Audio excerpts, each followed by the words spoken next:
al Instituto Nacional para la Evaluación de la Educación. Mi nombre es Genaro Rey y soy director del INE para la Ciudad de México. Es un gusto verlos aquí, ver el auditorio completamente lleno de docentes y directivos de la Ciudad de México. También nos acompañan compañeros docentes en el primer piso, siguiéndonos vía streaming, y también desde sus hogares, un buen número de maestros de la Ciudad de México y de otras partes de la República, siguiendo la conferencia que tendremos a continuación. Nos acompaña en el día de hoy nuestra consejera presidenta del INE, la maestra Silvia Schmelkes, para quien les pido un aplauso.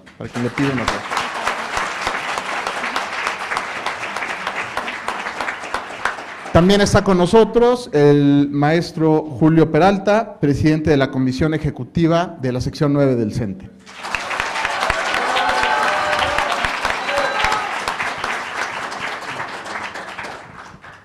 Nos acompaña también el licenciado Roberto Cubas Carlin, quien es coordinador de direcciones del INE en las entidades federativas.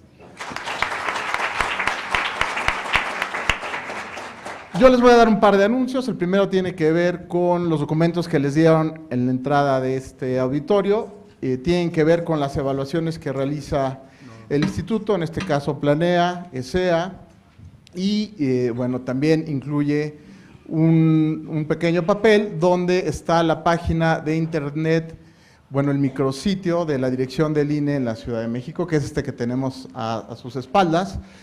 Ustedes ingresan a esta dirección y podrán encontrar material diseñado especialmente para los docentes. Entre otras cosas, por ejemplo, nuestras conferencias. Si le damos un poquito hacia abajo, Cristina, vamos a encontrar la transmisión en vivo y otras conferencias que hemos tenido en otros momentos. Me parece que en el streaming está saliendo, digamos, la conferencia de ayer, a ver si podemos ajustar esta parte. Y un poquito más abajo tenemos otras conferencias que hemos tenido, por ejemplo, convivencia en la escuela, que les puede ser de gran utilidad. Nos acompañó el maestro Gilberto Guevara, y también una conferencia sobre el uso de la hoja de resultados de Planea en la escuela. Esta conferencia la dio Andrés Sánchez y nuestra consejera Margarita Zorrilla. También hay otro material de consulta, menciono 3, Planea, la revista Red, también diseñada para docentes, evaluaciones internacionales y otras noticias. Si ustedes le dan a la parte de arriba, siempre podrán encontrar todo el resto del contenido del instituto. Con un clic al Instituto Nacional para la Evaluación de la Educación, entran y está la página habitual donde vienen muchas otras cosas. Les decía que entre sus documentos también les incluimos un fascículo que recién nos los entregaron ayer, que se llama ¿Por qué y para qué replantear la evaluación del desempeño docente? Los invito a leerlo al terminar esta conferencia. Y también entre sus documentos viene una hoja para que ustedes formulen las preguntas a lo largo de la conferencia. Estaremos pasando a recoger estos cuestionamientos y estaremos dando respuesta al final de la exposición de la maestra Silvia. Finalmente, también entre sus documentos hay una breve encuesta. Son 5 preguntas para que nos ayuden a saber qué otros temas les gustaría conocer para siguientes eventos y, desde luego, qué les pareció esta conferencia. Antes de darle la palabra al maestro Julio, quisiera que me acompañaran a escuchar una bonita historia. Y tiene que ver con el siguiente personaje.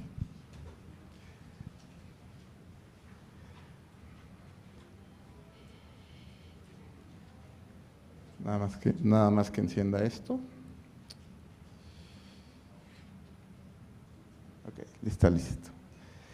Él es Dick Fosbury, un atleta como muchos otros, y corría el año de 1965. Él quería entrar en su equipo de atletismo en su preparatoria, y en ese entonces le pedían cumplir una marca de 1 metro con 50 centímetros en la competencia de salto. Y bueno, pues él entrenaba para lograr esto, pero en ese entonces la forma de saltar era la siguiente. Esto le llamaban salto a horcajadas, y él lo intentaba, así como el que está en la imagen, una y otra y otra y otra vez. No lo lograban, se le enredaban los pies e invariablemente terminaba tirando la barra o el listón. Entonces él, entre otras cosas, imaginó otra forma de saltar. Sí, tomar impulso. Me ayudan a pasarle porque imaginó, experimentó y descubrió. Entonces, también corría a toda velocidad, pero en lugar de brincar de frente a horcajadas, lo hizo de espaldas y mirando al cielo. Y se dio cuenta que podía brincar mucho más alto. Entonces, cumplió la marca en su preparatoria, llegó el siguiente año, en 1966, a la universidad, y para entrar al equipo de atletismo tenía que cumplir una marca de 1,80, que es más o menos mi altura. Cuando su entrenador lo vio, le dijo, no, ¿por qué brincas de espaldas? Tú tienes que brincar como todo el mundo, tú tienes que brincar como los profesionales, a horcajadas. Entonces, Dick Fosbury le hizo caso y en los entrenamientos lo seguía haciendo como todo el mundo, pero al finalizar él se quedaba y seguía entrenando bajo su propio estilo. Así llegó un día una competencia de varias universidades y Dick Fosbury sorprendió a todos los asistentes saltando de espaldas y logrando una marca de 2 metros y 8 centímetros, que es más o menos algo por acá. En ese momento, su entrenador le dijo, dejemos el plan A, que es como yo digo, y vamos a hacer el plan B, que es como tú estás entrenando. Y a partir de ese momento, el entrenador a sus otros atletas les empezó a enseñar esta técnica.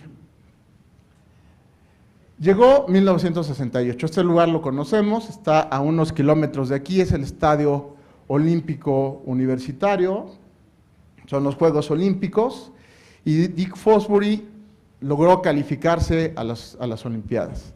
Y llegaron las competencias preliminares. Había mucha expectativa porque se escuchaba ya de que había alguien que saltaba de espaldas. Y así llegó a su competencia calificatoria, lo hizo de espaldas y causó una gran conmoción en el estadio. No estábamos acostumbrados a ver este tipo de saltos. Cruzó la barra, pero también causó conmoción en la prensa, la noticia le dio la vuelta al mundo, e incluso hubo algún periodista que puso como nota al pie de fotografía que se trataba del atleta más flojo del mundo. Y así, entre otros comentarios jocosos. Pero bueno, esto no le importó a Dick Fosbury, quien llegó a la final. ¿Y cómo creen que le fue? Bueno, vamos a ver a continuación. ¿Me ayudan con un clic, por favor?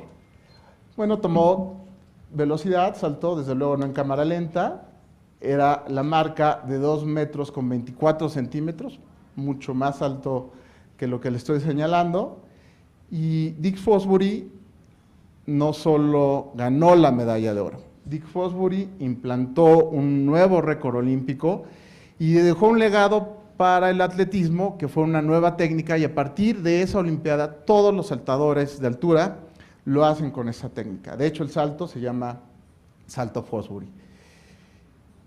Esta historia la retomamos del más reciente libro de Pablo Boullosa. Y él, bueno, nos deja esta reflexión, pero va un poquito más adelante. Se pregunta, ¿qué hubiera pasado si Dick Fosbury, en lugar de tener una meta en la universidad de 1,50, lo hubiera tenido de 1,30 o de 1,20?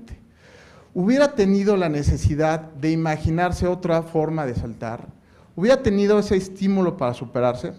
Seguramente no, se responde él. Hubiera tenido que seguir saltando de frente. Y si en lugar de tener 3 oportunidades, hubiera tenido 20 oportunidades.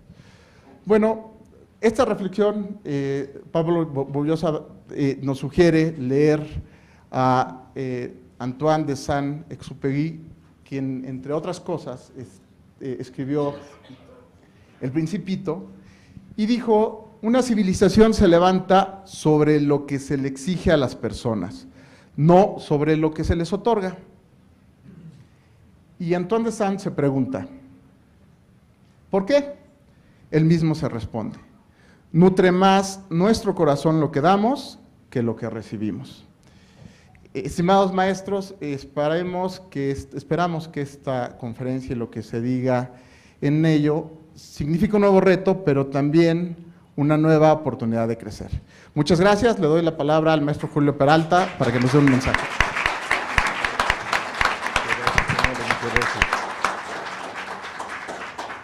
Compañeras maestras, compañeros maestros, muy buenos días. Qué bueno que están con nosotros. La verdad que nos sentimos muy honrados de estar aquí en las instalaciones del Instituto Nacional para la Evaluación de la Educación. Es un privilegio, maestra Silvia Esmelquez, que usted nos reciba personalmente, que usted nos atienda personalmente y pueda dialogar, platicar con mis compañeras maestras y mis compañeros maestros.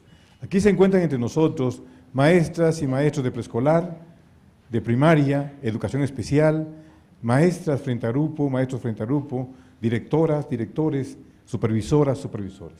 Con el ánimo de realizar este encuentro con usted y nos motiva a estar en esta mañana de sábado con toda la puntualidad, llegaron mis compañeras y compañeros, la verdad muchas gracias. Sí, nos motiva el conocer directamente de usted cuál es el nuevo replanteamiento de la evaluación de desempeño que se aplicará en 2007. Nos motiva eso, pero también nos motiva el que nosotros podamos tener las oportunidades para avanzar en nuestro desarrollo profesional. Estamos conscientes que la calidad de la enseñanza podrá producir mayor calidad en los aprendizajes. Y eso solamente podemos lograrlo si nosotros tenemos oportunidades de profesionalización. Nuestro presidente nacional, el maestro Juan Díaz de la Torre, ha insistido mucho en esto. Entonces, en la necesidad de que nosotros avancemos en la profesionalización y el propio sindicato, el propio CENTE, ha abierto un sistema nacional de desarrollo profesional que ustedes mismos, compañeras y compañeros, han visitado seguramente y han estado inscritos en estos cursos. Maestra, quisiéramos decirles de que nosotros, desde el CENTE, impulsamos la reforma educativa. Conscientes, y lo hacemos conscientes, convencidos, de que con una educación de calidad es la única forma en que nuestro país pueda alcanzar un desarrollo integral. Con una educación de calidad podemos contribuir a un país más justo, más equitativo, más democrático. Pero también nosotros creemos que en el proceso de cambios se debe escuchar a las maestras y maestros. Porque al final de cuentas, ninguna reforma puede tener el éxito deseado si las maestras y maestros no la asumen como propias. Si no son tomadas en cuenta las maestras y los maestros para que efectivamente tengamos claro los objetivos y hacia dónde debemos caminar para mejorar la calidad de nuestro trabajo, la calidad de nuestra enseñanza. Yo quisiera que me permitiera, maestra, porque seguramente, porque al final voy a decir la razón por la que quiero expresarlo, yo quisiera de que me permitiera expresar ante mis compañeras y compañeros lo que el Comité Ejecutivo Nacional, con nuestro presidente nacional, el maestro Juan Díaz de la Torre, ha estado planteando en distintas instancias. Esto es, nosotros, las maestras y maestros de México, y especialmente las maestras y maestros de la Ciudad de México, no estamos en contra de la evaluación. Es más, hemos sido partícipes en distintos momentos de la evaluación. Lo más, digamos, lo que surge a mi mente ahorita es justamente que participamos en procesos de evaluación para alcanzar los niveles de carrera magisterial. Entonces, no hemos estado reñidos con los procesos de evaluación. ¿Pero qué creemos nosotros? En primer lugar, de que toda evaluación debe ser fundamentalmente formativa.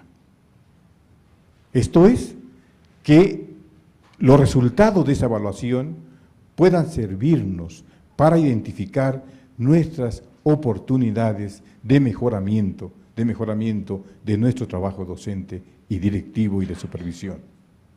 Y que dé la oportunidad justamente de que al identificar, digamos, esas oportunidades de mejoramiento, podamos nosotros recibir capacitación, actualización, formación continua. Por otro lado, también creemos nosotros que la evaluación debe evaluar de forma íntegra el sistema. Esto es, considerar todos los elementos que inciden en el hecho educativo. Entonces, infraestructura y equipo. ¿Qué apoyos tenemos las maestras y maestros en materiales educativos, en los recursos tecnológicos, en apropiarnos, en los programas que tengan que echarse a andar para apropiarnos de los nuevos planes y programas de estudios, ¿sí? De los programas de inclusión y equidad que debe haber en las escuelas, y todos aquellos programas que puedan contribuir para mejorar la atmósfera socioeconómica y cultural de la escuela, que rodea la escuela y que participa en el hecho educativo. Y por último, creo yo importante que debe considerarse el contexto. Mis compañeras y compañeros maestros siempre han solicitado, planteado, de que la consideración del contexto en el proceso de evaluación es sumamente importante. Esto es, cuáles son aquellas condiciones socioeconómicas y culturales que rodean la escuela donde se lleva a cabo el hecho educativo. Y por último, y esto ya de forma muy concreta con la evaluación, que tiene que ver con la evaluación, mis compañeras y compañeros cuando acudieron al proceso de evaluación 2015, pudimos identificar todos algunos temas que usted, con esa gran sensibilidad, maestra Silvia Esmelquez, ha retomado. Esto es, encontramos problemas desde algo muy elemental como no poder tener la contraseña, ¿sí? No poder accesar a la plataforma, tener problemas de conectividad cuando ya estábamos frente a la máquina en el proceso de evaluación, y algo que creo lastimó a las maestras y maestros, las condiciones en que se llevaron a cabo, ¿sí?, el proceso, la tercera etapa de evaluación de conocimientos. No nos explicamos por qué una compañera, perdón por algo muy concreto, algo muy gráfico, una compañera o compañero que vive o trabaja en GAM, por ejemplo, Gustavo Madero, tenía que irse a una sede que está en Tláhuac, por ejemplo. Cosas que no encontramos la racionalidad de eso, y además el tiempo de la evaluación y todo eso. Pero quiero decirles, compañeras y compañeros, que menciono todo esto, porque no estamos solos. Hemos platicado en muchas ocasiones con la consejera presidenta del Instituto Nacional para la Evaluación de la Educación, la maestra Silvia Esmelquez del Valle, y ha sido muy sensible a todo esto. Esto es más, el Instituto Nacional para la Evaluación de la Educación ha fijado posición muy clara de que todas estas fallas deben corregirse. Lo ha dicho públicamente, de forma verbal, y también está por escrito en documentos que el INEE ha publicado. Por eso decimos, no estamos solos. Y también hemos escuchado de la propia maestra Silvia Esmelquez la posición de que la evaluación debe servir para avanzar en la profesionalización y también en el mejoramiento de la calidad de la educación, que ese debe ser el objetivo central. Todo lo demás debe bordarse para alcanzar estos objetivos. Entonces, maestra Silvia Esmelquez, me da mucho gusto que usted pueda platicar con mis compañeras maestras y compañeros maestros acerca del replanteamiento de la evaluación del desempeño docente 2017. Agradecerle, maestra, muchas gracias. Yo sí quisiera que mis compañeras y compañeros pudieran expresar, sí, el agradecimiento a la generosidad de la maestra Silvia Esmelquez con un aplauso. Yo se lo ruego. Muchas gracias, maestra. Muchas gracias. Y permítanme, por favor, cederle la palabra al maestro Roberto Cubas, funcionario también aquí del Instituto Nacional para la Evaluación de la Educación. Muchas gracias, compañeras y compañeros. Va a ser para bien que conozcamos todo esto, que podamos platicarlo con nuestras compañeras y compañeros en la escuela, y sin duda va a estar en las redes sociales. Se está transmitiendo en vivo ahorita por YouTube esto, y también habremos de reproducirlos en nuestros espacios de comunicación que tenemos en la sección 9 del CENTE. Reciban el saludo de nuestro presidente nacional, el maestro Juan Díaz de la Torre. Muy buenos días.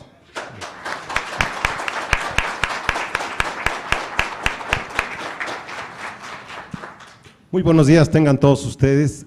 Un saludo a los que están en el piso 1, qué bueno que puedan estar aquí. Les damos otra vez la bienvenida y maestro Julio, es un gusto para nosotros, para el INEE, tenerlos a todos ustedes en un sábado y siendo muy puntuales. Felicidades por esa puntualidad, maestros. Y para complementar lo que Genaro decía, Einstein decía que si siempre hacemos las mismas cosas, vamos a obtener los mismos resultados. Entonces, para obtener resultados diferentes, tenemos que hacer cosas diferentes, ¿sí?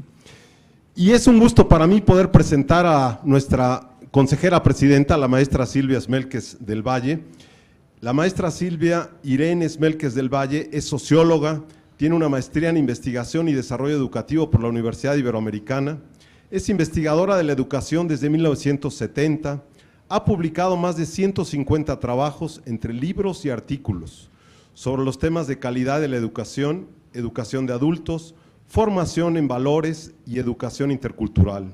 Fundó y fue coordinadora general de Educación Intercultural y Bilingüe de la Secretaría de Educación Pública en el año 2001 al año 2007. Fungió como presidenta de la Junta de Gobierno del Centro de Investigación e Innovación Educativa de la OCDE del 2002 al 2004. Recibió la medalla Joan Amos Comelius, otorgada por la República Checa y por la UNESCO en 2008. Dirigió el Instituto de Investigaciones para el Desarrollo de la Educación de la Universidad Iberoamericana en la Ciudad de México del 2007 al 2013.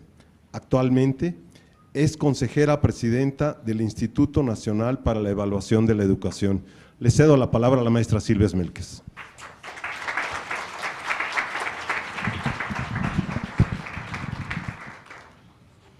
Bueno, pues muy buenos días a todos, a todas. Maestro Julio, muchísimas gracias por darme esta oportunidad de estar con los maestros de la Ciudad de México esta mañana. Pues reiterarles la bienvenida, me da muchísimo gusto recibirlos en esta su casa, que me gustaría muchísimo que la consideraran así.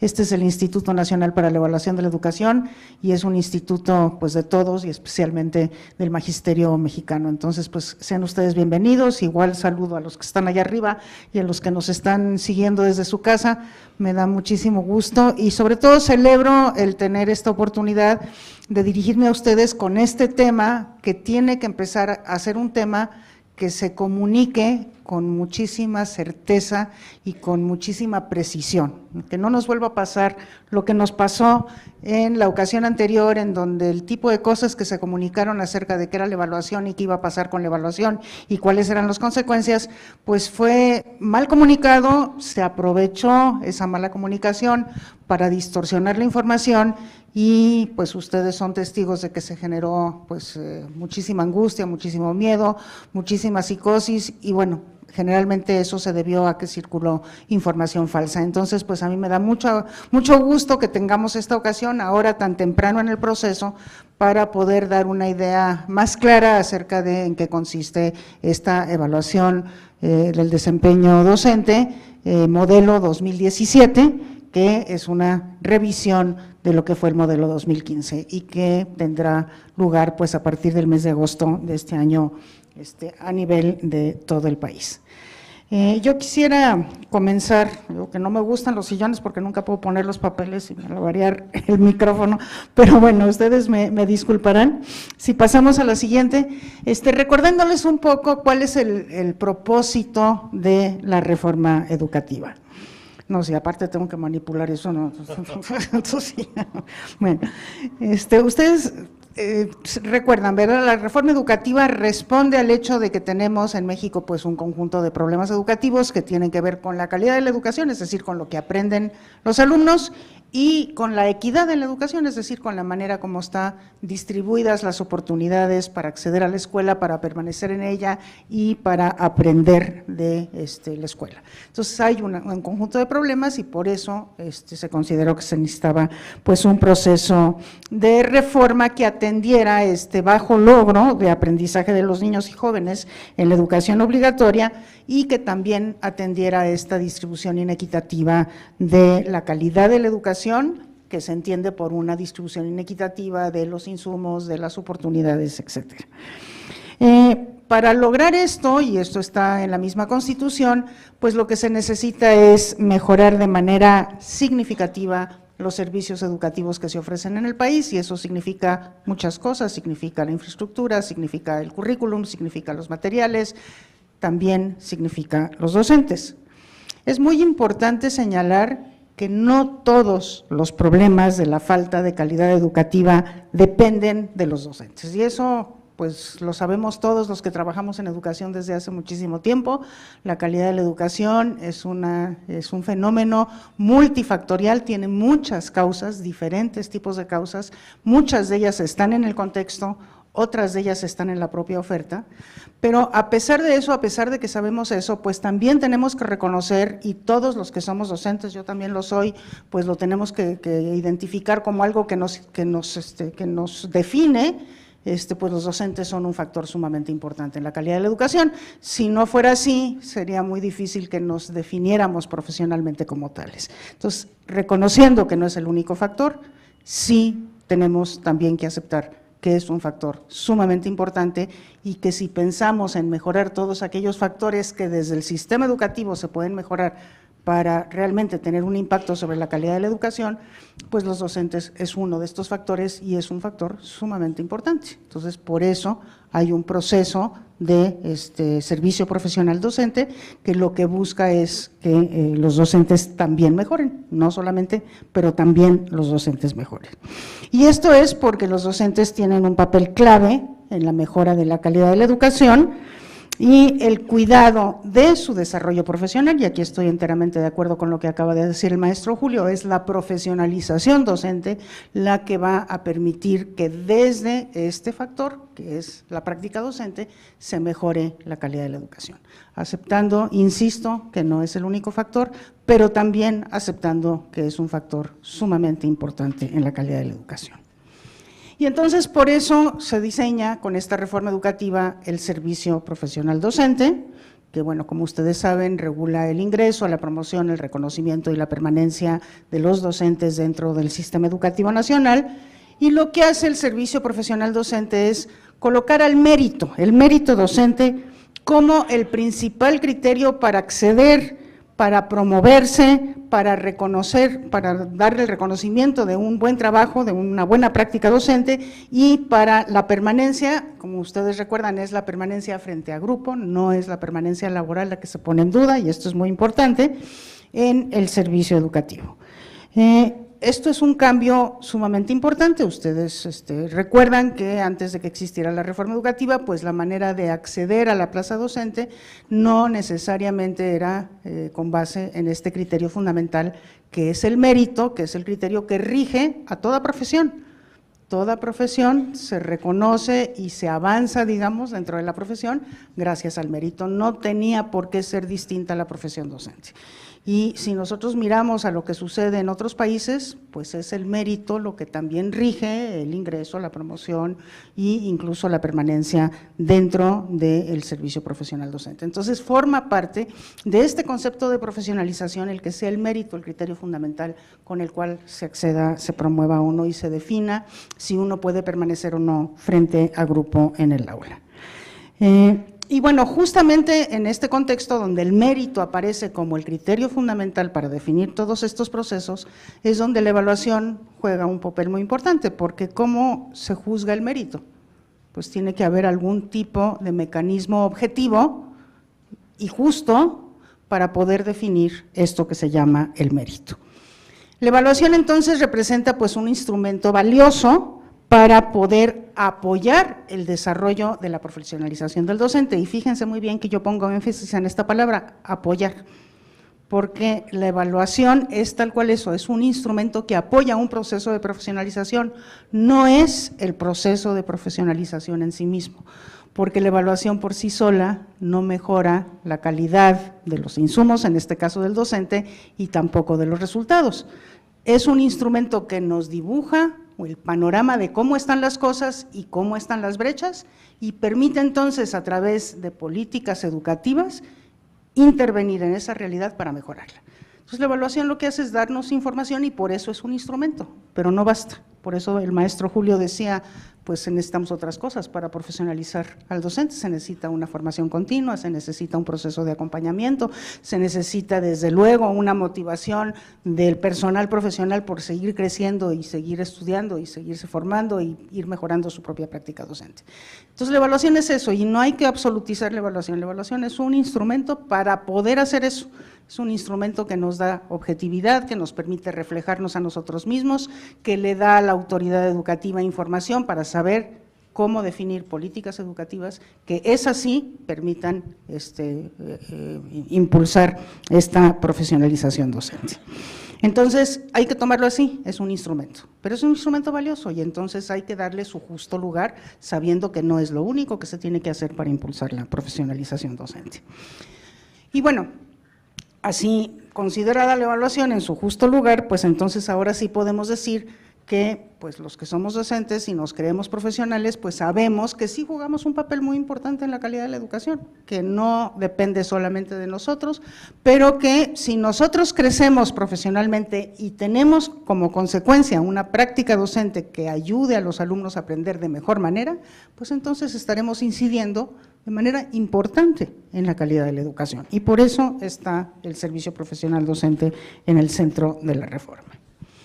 Bueno, aquí están, en este cuadro tienen ustedes un cuadro de cómo se distribuyen las facultades y las atribuciones de diferentes instancias educativas en materia del servicio profesional docente. Fue muy curioso durante la evaluación de 2015, sobre todo desde antes, pero sobre todo en la de 2015, el INE era el responsable de todos los males, de todos los bienes también, aunque eran muy poquitos, pero todos los males era el INE el responsable.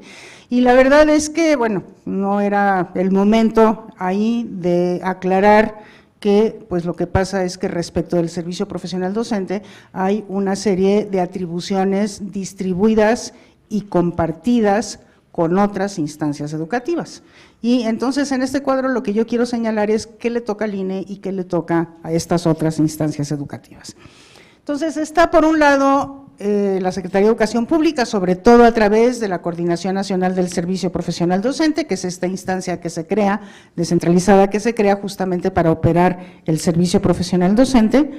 Y bueno, a estas dos instancias les corresponde definir el perfil, parámetros e indicadores, que como ustedes saben es lo más importante de todo. El perfil es lo que define qué es un buen docente, qué se entiende por un buen docente, qué se entiende por un buen director, qué se entiende por un buen supervisor, y de ahí se deriva todo el proceso de evaluación.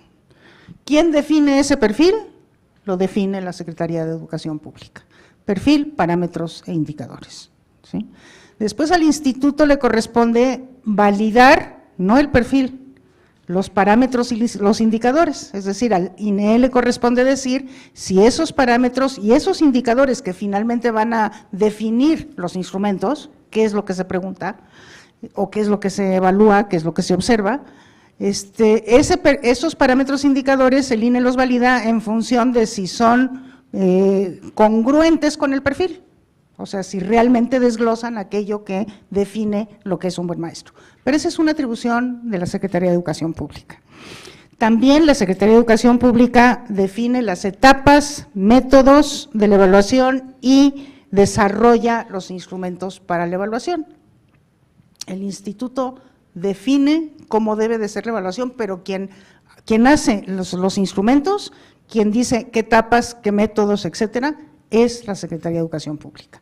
El instituto valida eso, sí hay una responsabilidad compartida en ese sentido, pero quien lo define es la Secretaría de Educación Pública. ¿Y quién aplica la evaluación? ¿Quién coordina la evaluación a nivel nacional? también es la Secretaría de Educación Pública, no es el INE. Entonces, bueno, por eso todas estas cosas que el maestro Julio mencionaba, de que si la contraseña, de que si mandaban a los maestros lejos, todo eso, bueno, pues hay alguien que es responsable que no es el INE, y eso es importante notarlo, a pesar de que sí, nosotros recibimos todas las críticas, y así está la ley le da a la Secretaría de Educación Pública esa atribución de coordinar la aplicación de las evaluaciones del servicio profesional docente. Entonces dicen, pues la pregunta lógica es, bueno, ¿y el INE qué hace en este contexto?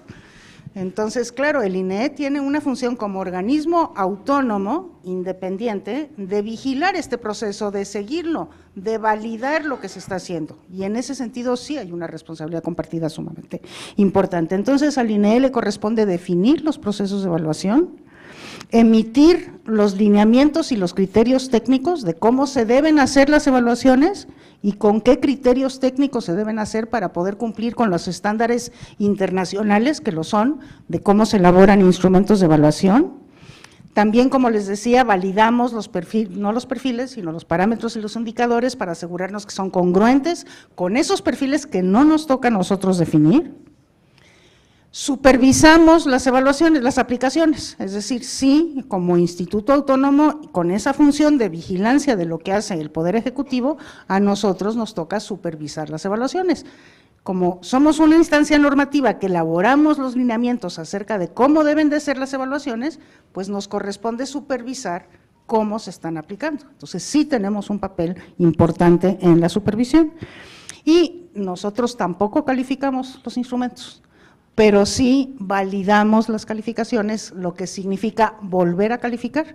Entonces, eso es interesante porque los instrumentos de evaluación son calificados 2 veces, uno por la Secretaría de Educación Pública y luego para que nosotros podamos decir que están bien calificados, pues hay que volverlos a calificar, ¿no? Entonces, eso también nos corresponde a nosotros como instancia autónoma que tiene esta función de vigilar y supervisar lo que hace el Poder Ejecutivo respecto de este proceso tan importante que es el servicio profesional docente.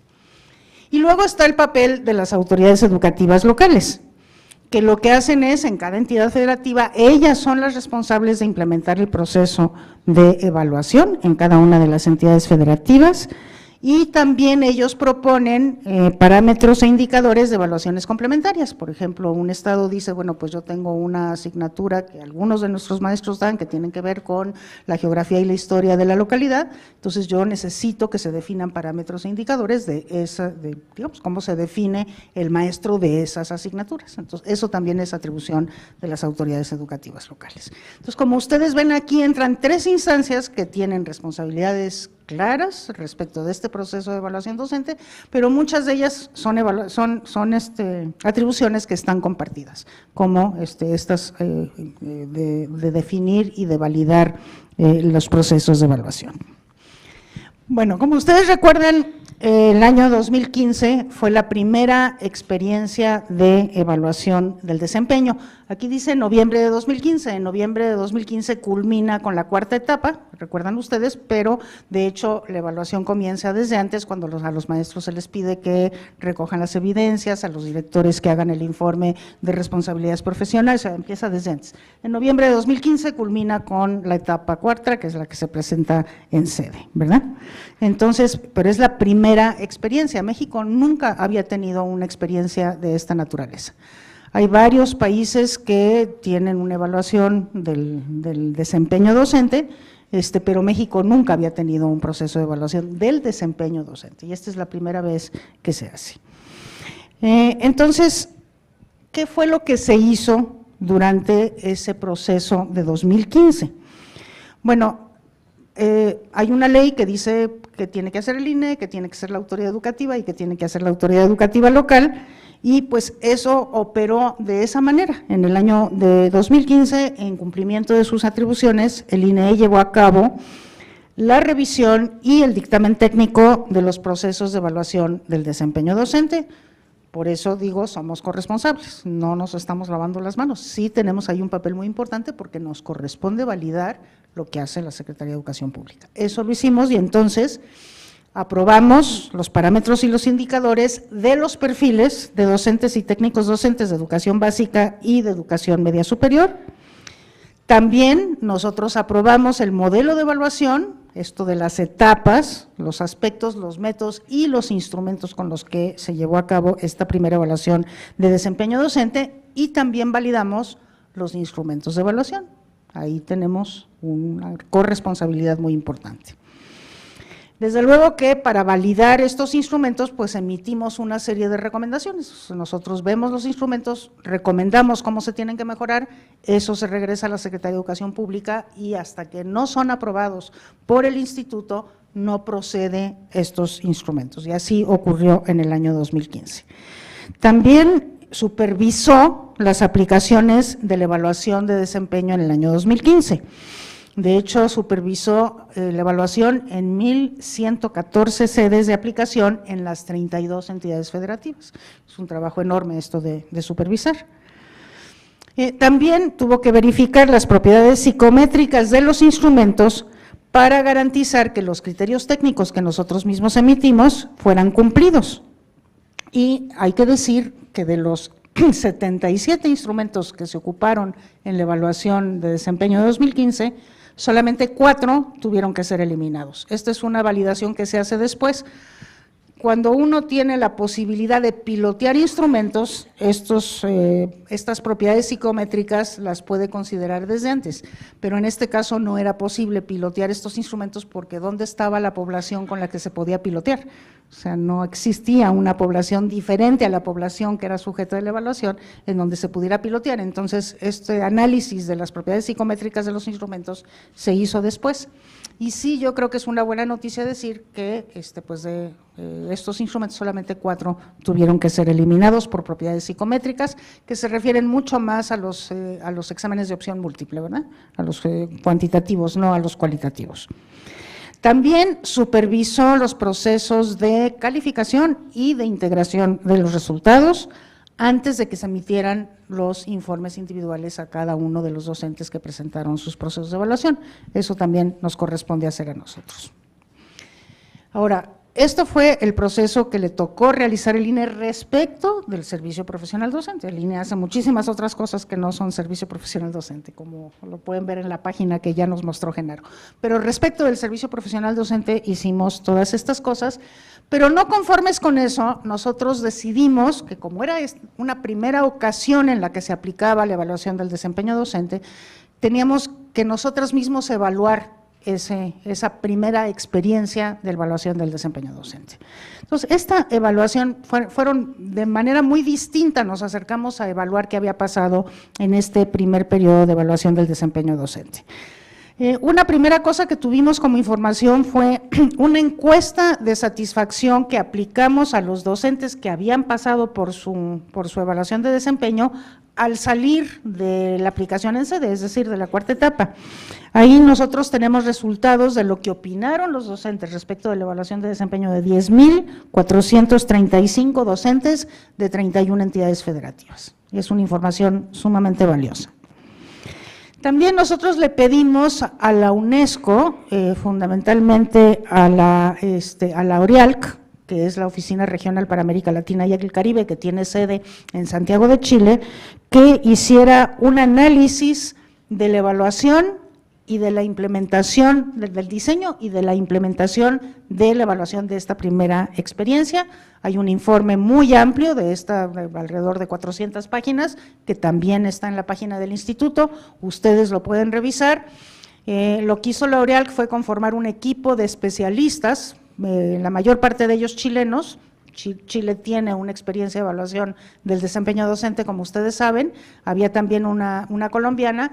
Estos especialistas estuvieron en México durante el proceso de evaluación y pudieron entrevistar a maestros, pero también pudieron entrevistar a funcionarios, a autoridades educativas locales, entrevistaron al sindicato, nos entrevistaron a nosotros, tuvieron una visión muy amplia de cómo funcionó esta primera aplicación y hay un informe que es un informe muy crítico, que ustedes pueden leer en la página, que fue el resultado de su trabajo.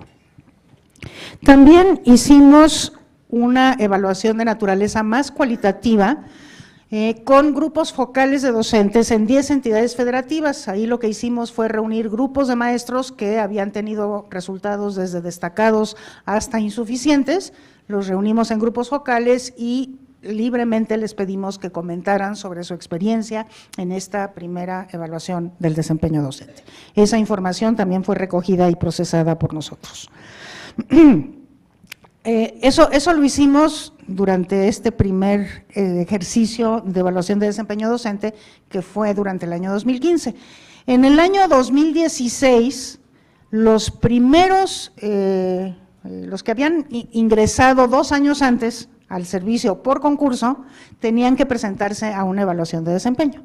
Entonces, en esta evaluación de desempeño, que ya fue corregida a partir de los resultados que tuvimos en la primera ocasión, también se les aplicó una encuesta de satisfacción.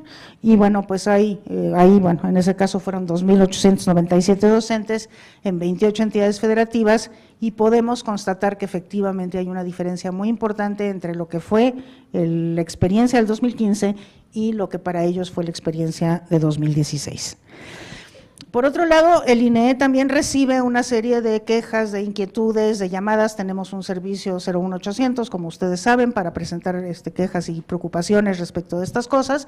Y bueno, todas esas quejas que nosotros recibimos, la mayor parte de ellas tuvimos que canalizarlas a la Coordinación Nacional de Servicio Profesional Docente, porque no eran para nosotros, pero nosotros las recibimos y en ese proceso también las sistematizamos. Entonces, también esa sistematización de las quejas forma parte de esta revisión crítica del primer proceso de evaluación. Y aquí resumo, y ustedes pueden meterse a ver todos los resultados de cada una de estas evaluaciones en la página, todos son abiertos y transparentes. Pero resumiendo de manera muy rápida lo que más o menos nos dicen, porque bueno, pues hay coincidencia en estas diferentes evaluaciones. Bueno, podemos identificar que hubo muchas debilidades en este primer proceso de evaluación.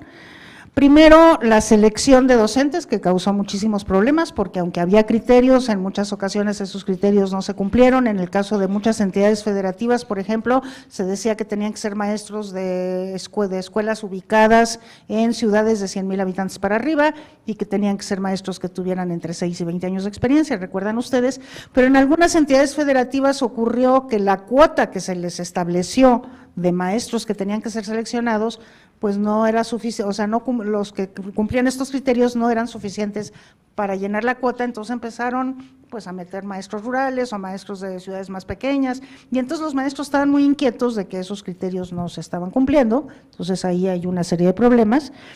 También la notificación, aquí hubo una enorme cantidad de problemas para integrar por vez primera, pues una base de datos confiables de nombres de los maestros que cumplían los criterios, con sus correos electrónicos, con su CURP, y entonces, bueno, llegaban las listas de los estados, aquí se validaban, resulta que estaban mal, se regresaban a los estados tenían que volver a corregir, los volvían a mandar. Fue un ir y venir continuo, no lo hacíamos nosotros, lo hacía la Secretaría de Educación Pública a través de diferentes instancias, pero eso tardó mucho más de lo esperado, y entonces las notificaciones a los maestros llegaron muy tarde, ¿no? Entonces los maestros se enteraban que tenían que presentarse a la evaluación pues tarde, y se molestaban mucho por eso, ¿verdad?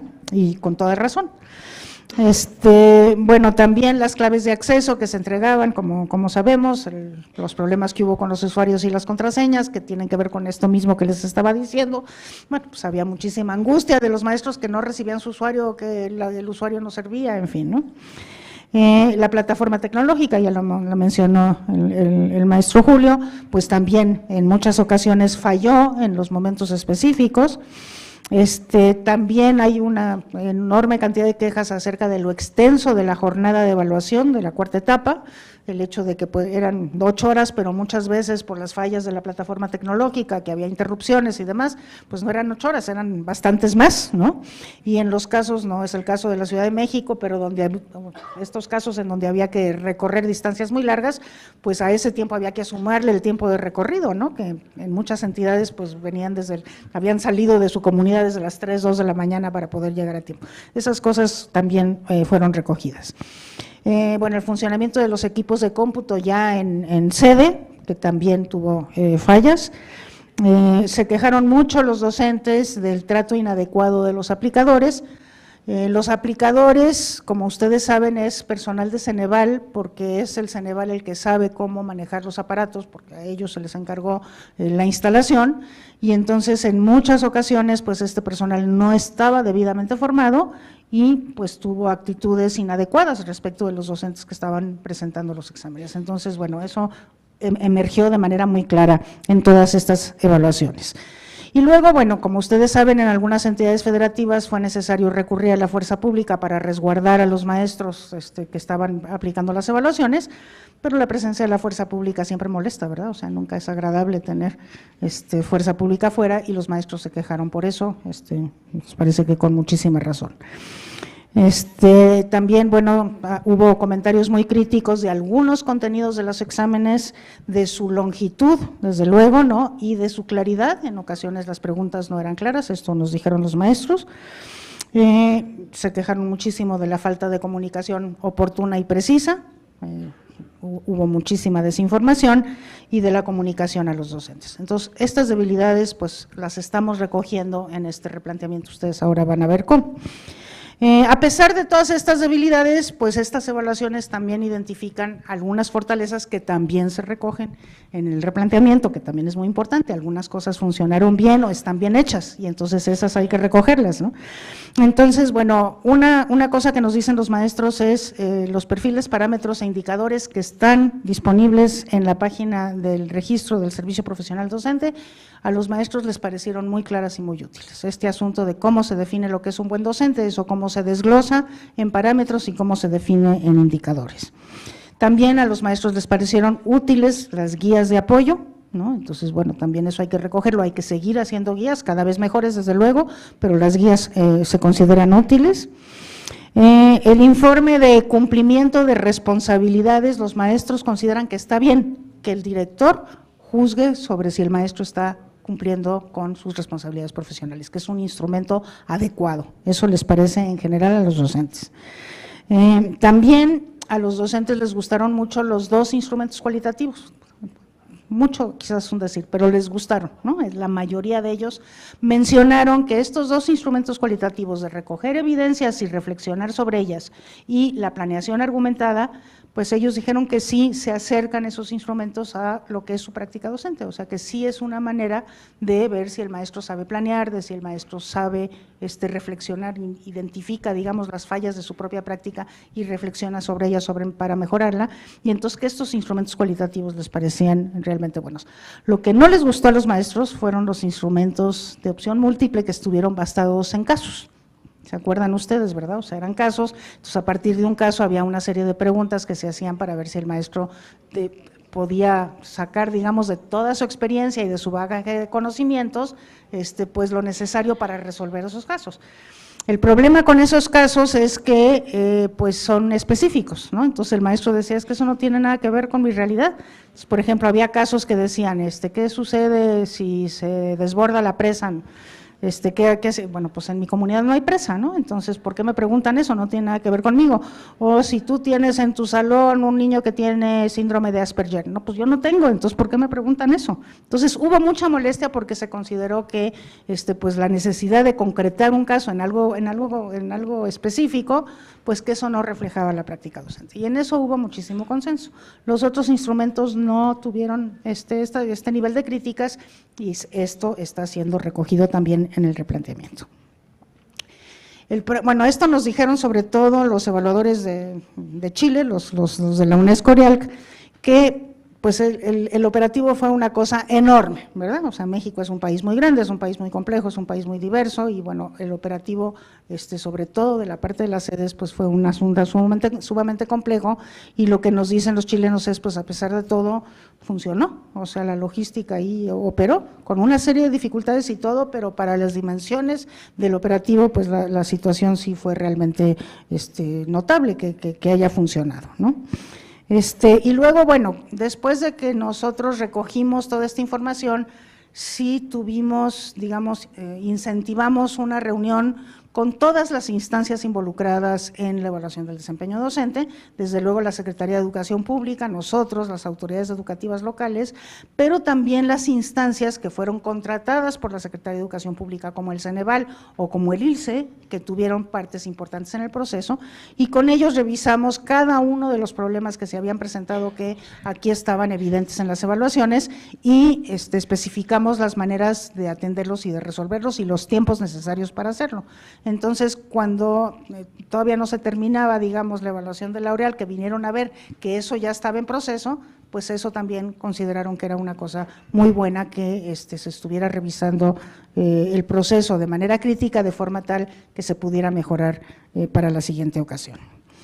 Bueno, entonces nosotros vimos todo esto y entonces decidimos que el año de 2016, es decir, el año pasado, iba a ser un año, digamos, irregular respecto del servicio profesional docente.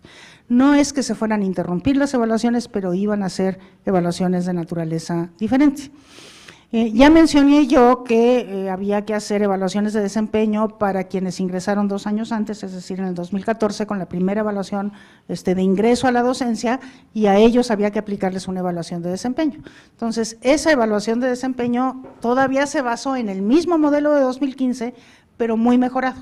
Es decir, los instrumentos se mejoraron, se mejoró la forma de aplicar, se mejoró la capacitación a los aplicadores de manera que el trato fuera mucho más digno, etcétera. Se mejoraron todas las cosas que se pudieron mejorar y se hizo esa aplicación en julio de 2016 para los que ingresaron hace 2 años, y después se abrió, como ustedes recuerdan, a nivel voluntario para quienes querían concursar para incentivos, pues a nivel nacional, y eso se aplicó en noviembre de 2016, también con todas estas mejoras, ¿no?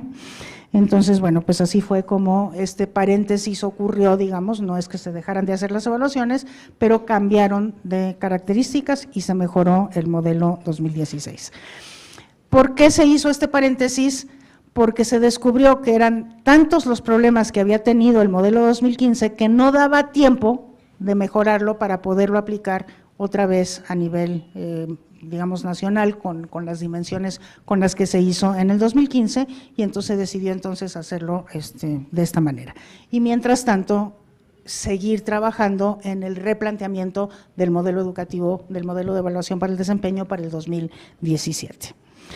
En el 2016, esta aplicación que se hizo tuvo, como ya decía yo, mejoras efectivas. Mejoró la calidad técnica de todos los instrumentos y también se recortaron los instrumentos de manera que fue más corta la aplicación, ¿sí? Los mecanismos de comunicación también mejoraron notablemente, o sea, los avisos, los mensajes, las llamadas, el tiempo con el que se los notificó. También se mejoró notablemente el proceso del procesamiento y la eficacia de la plataforma digital para subir las evidencias y para redactar la reflexión sobre las evidencias. Se mejoró muchísimo el trato que se le brindó a por parte de los aplicadores a los sustentantes. Se precisaron las indicaciones que tenía que brindar el aplicador durante el examen. Mejoró mucho el funcionamiento del equipo de cómputo ya en sede, y también mejoró la infraestructura de la sede. Todas estas quejas respecto de la infraestructura se mejoraron. Entonces, eso fue lo que se hizo en este año paréntesis. Pero ahora sí tenemos que hablar del modelo rediseñado, digamos, ¿no? De este rediseño o replanteamiento del modelo de evaluación del desempeño para el 2017.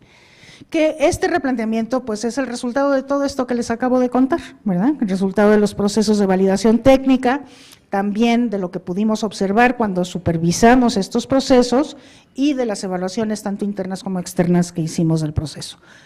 También, pues ustedes saben que los maestros en muchos casos se manifestaron públicamente, abiertamente en las calles en contra de muchas de estas cosas.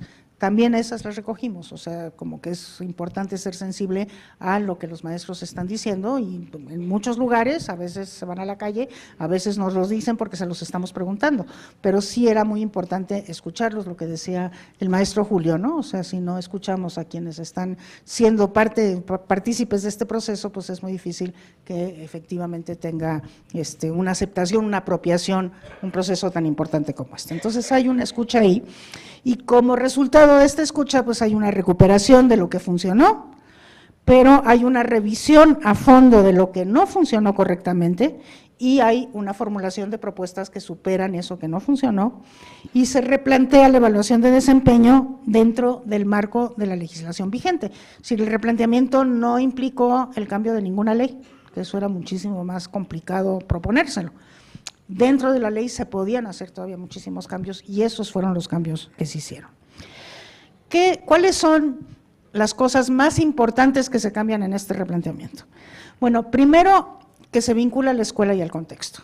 Es decir, la parte más importante de esta evaluación de desempeño se lleva a cabo en la escuela y está en función de esa escuela, de lo que necesita esa escuela y del contexto que rodea a esa escuela, del contexto externo y del contexto de la escuela misma. Entonces, eso yo creo que es muy importante. Ahora se hace esa parte cualitativa de la evaluación, ahorita lo van a ver, se hace auténtica, o sea, es decir, se hace en sede y se hace, no en sede, perdón, en la escuela, in situ, y entonces tiene que ver con lo que necesita la escuela en ese contexto. Profundiza la contextualización, este era un reclamo de los maestros, ustedes seguramente lo expresaron y muchos más maestros lo expresaron.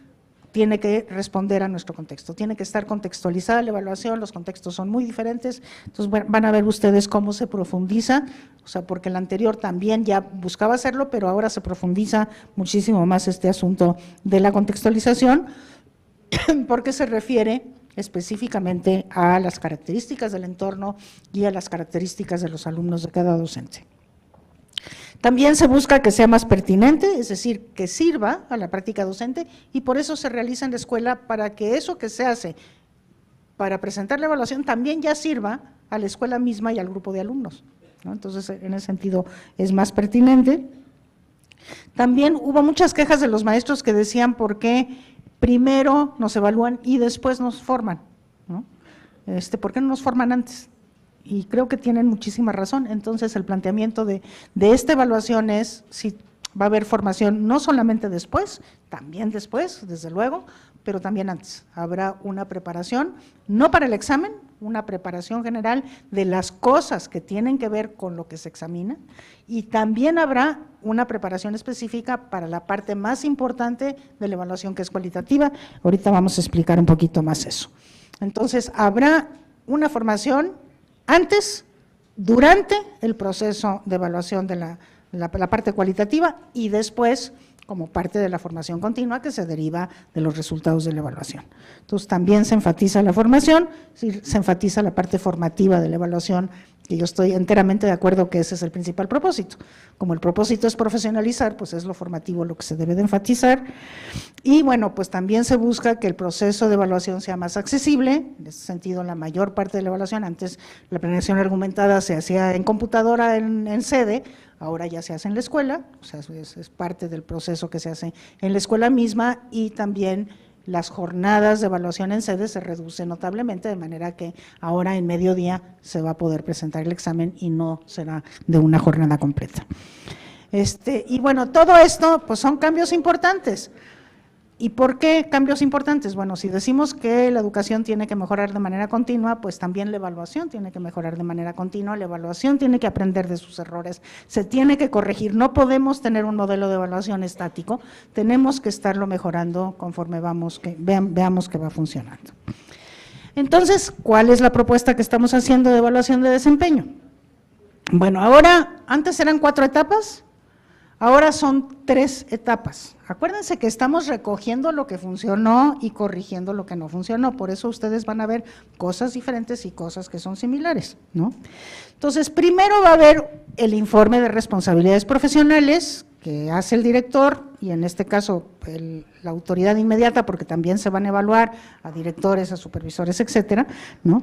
Entonces, sí, es importante esto, los propios docentes dijeron sí es una manera, o sea, sí es importante la opinión de nuestro jefe directo acerca de cómo nos desempeñamos profesionalmente, pero a esto se le añade, se amplía con la identificación que el propio docente hace de su cumplimiento de responsabilidades profesionales. Es decir, hay un ingrediente aquí muy importante de autoevaluación del docente respecto del cumplimiento de sus responsabilidades profesionales. Son dos instrumentos independientes, el que hace el jefe directo y el que hace el propio docente o directivo, quien sea que se esté evaluando, y los dos se suben a plataforma. Y entonces ahí, se mide lo mismo, digamos, están en espejo los dos instrumentos.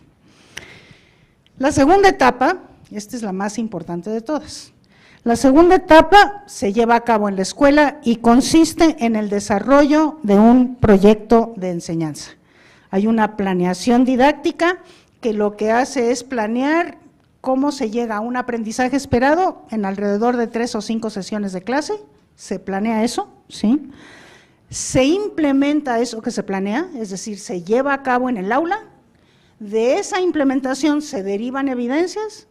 Esas son las evidencias sobre las cuales se reflexiona y ese conjunto de cosas desde la planeación, que desde luego incluye un diagnóstico del contexto de la escuela y del grupo, no se puede planear sin un diagnóstico, entonces todo eso es lo que se sube a plataforma y eso constituye la parte cualitativa de la evaluación. Todo eso se hace en la escuela y en función de las necesidades del contexto y del grupo de alumnos, ¿sí? Esa es la segunda etapa. Y la tercera etapa es otra vez un examen de conocimientos. Aquí se eliminan los casos, porque los maestros nos dijeron claramente exámenes de casos no, y entonces se regresa a un examen más tradicional, disciplinario o curricular, del currículum, conocimiento del currículum y de didáctica, examen de opción múltiple, que ese sí se va a llevar a cabo en sedes, aunque se va a procurar que haya más sedes y que se distribuya más en el tiempo esta aplicación, de manera que no sean aglomeraciones y que tampoco se tenga que hacer grandes viajes, porque va a haber más sedes y estarán más cerca de las escuelas. Entonces, esas son, digamos, ahí en resumen, en eso consiste el replanteamiento. Ahora, este proceso va a tener apoyos, como les decía. Una de las cosas que recogimos de lo que los maestros decían es, pues el énfasis tiene que ser formativo, y tienen toda la razón. Entonces, los apoyos, va a haber un apoyo en cursos que tienen que ver con el conocimiento del currículum, el conocimiento pedagógico, y en el caso de secundaria y de media superior, el conocimiento disciplinar. Son cursos que ahí van a estar disponibles, no es obligatorio tomarlos, pero los maestros van a tener acceso a estos cursos antes de presentar el examen, ¿no? Segundo, para elaborar este proyecto de enseñanza que se va a implementar y además se va a recoger evidencias y reflexionar sobre ellas, habrá un curso también virtual que acompañe al maestro en este proceso.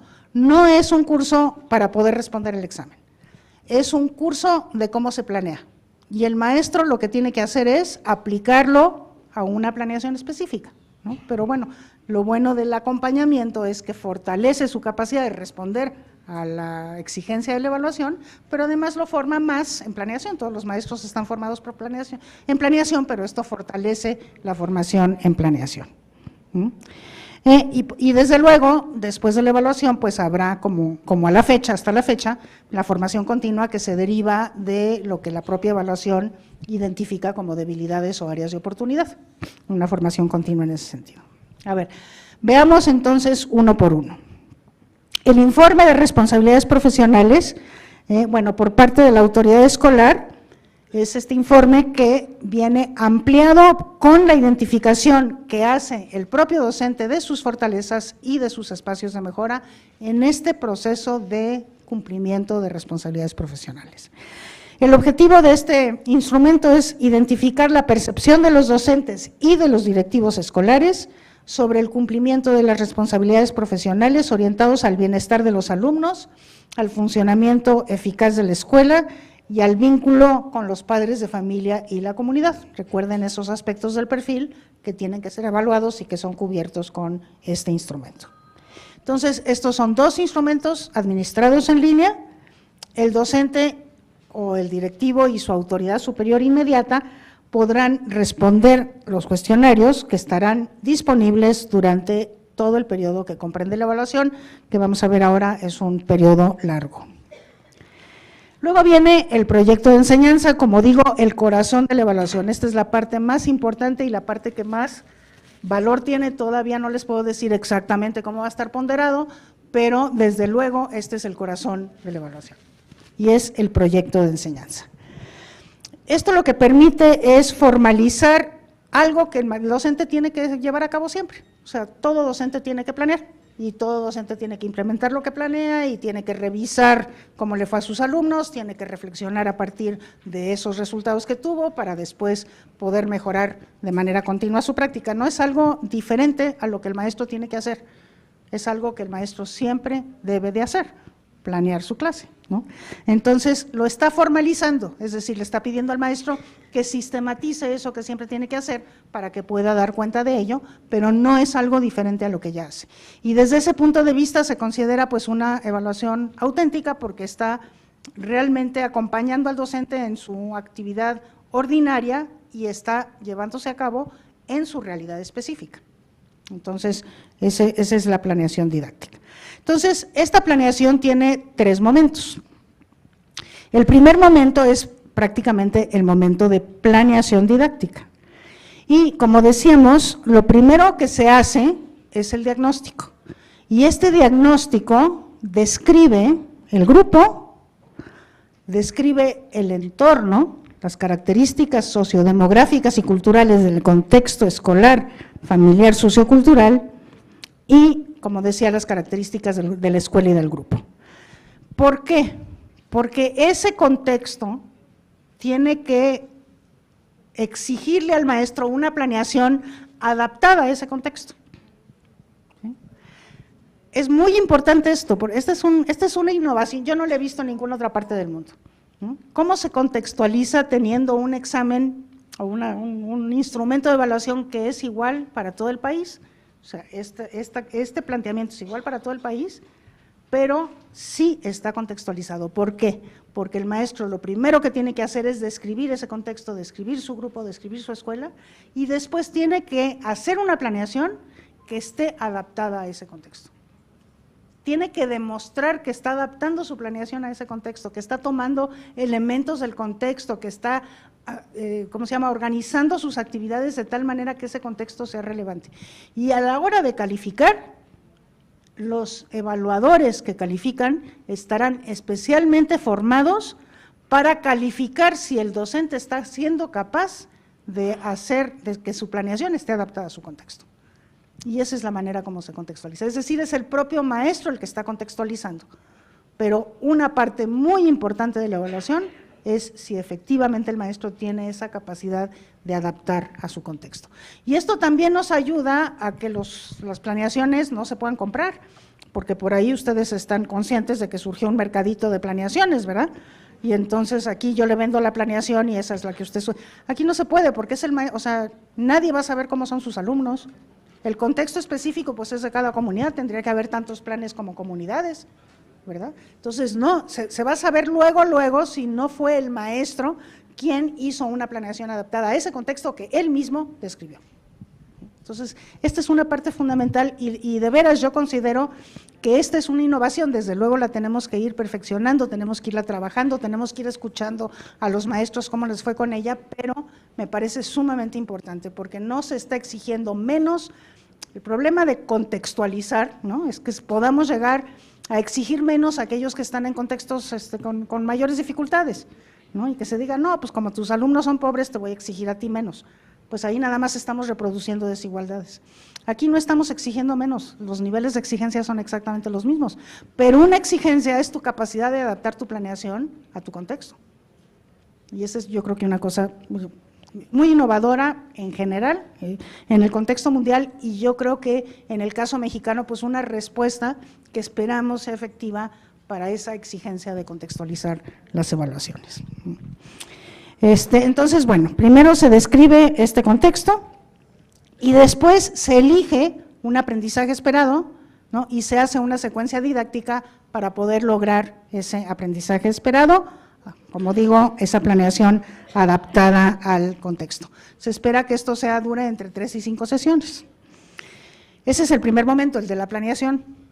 Después viene el segundo momento es el de la intervención, es cuando el maestro aplica esa planeación directamente a su grupo. Pues es una cosa que tiene que hacer, no le está quitando tiempo ordinario de lo que el maestro tiene que hacer, el maestro tendría que hacer eso siempre, ¿no? Entonces, interviene, ¿sí?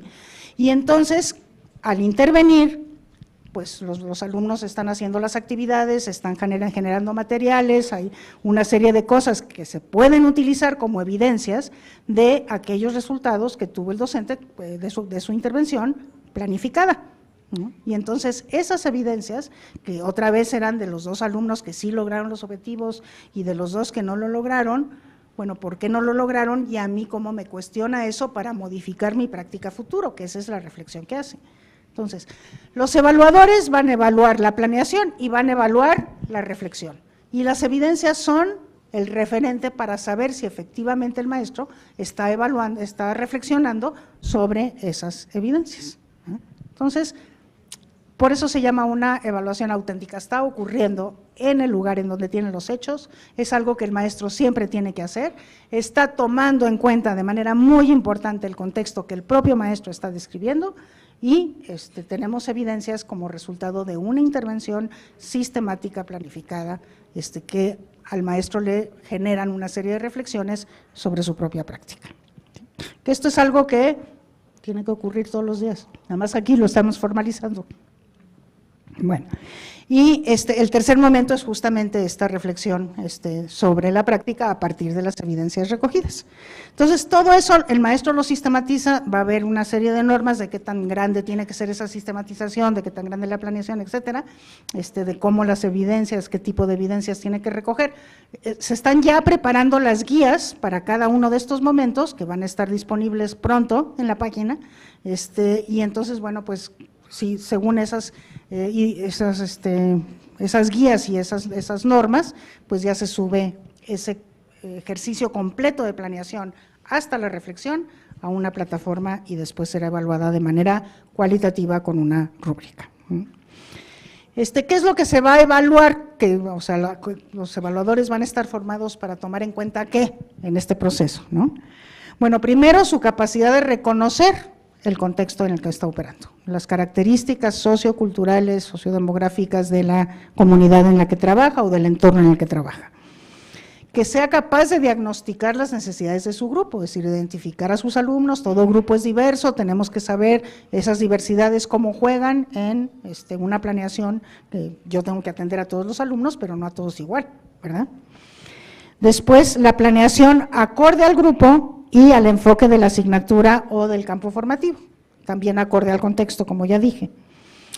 Luego, el desarrollo de situaciones de aprendizaje de acuerdo al contexto de la escuela, el análisis de los resultados de la implementación a partir de las evidencias del trabajo de sus alumnos y la reflexión sobre su práctica docente. Esa es, como digo, el corazón de la evaluación, es la parte más importante de la evaluación y lo que yo quiero enfatizar no es algo diferente a lo que el maestro tiene que hacer cotidianamente en su salón de clases, solamente lo tiene que formalizar, lo tiene que poner por escrito, lo tiene que sistematizar y tiene que haber una coherencia desde la descripción que hace del contexto hasta la reflexión que hace de sus evidencias, ¿verdad? Esa es la evaluación auténtica. Y por último, el tercer momento, sí es el examen, aquí desgraciadamente va a haber que acudir a sedes, como siempre, porque un examen no se puede aplicar de otra manera, como decíamos, bueno, a ver, ahorita les digo, es un examen objetivo, con reactivos de opción múltiple, que evalúa conocimientos pedagógicos, que todos los maestros tienen que tener, incluso aquellos que vienen de universidades, tienen que tener conocimientos pedagógicos, y eso se tiene que evaluar, ¿no?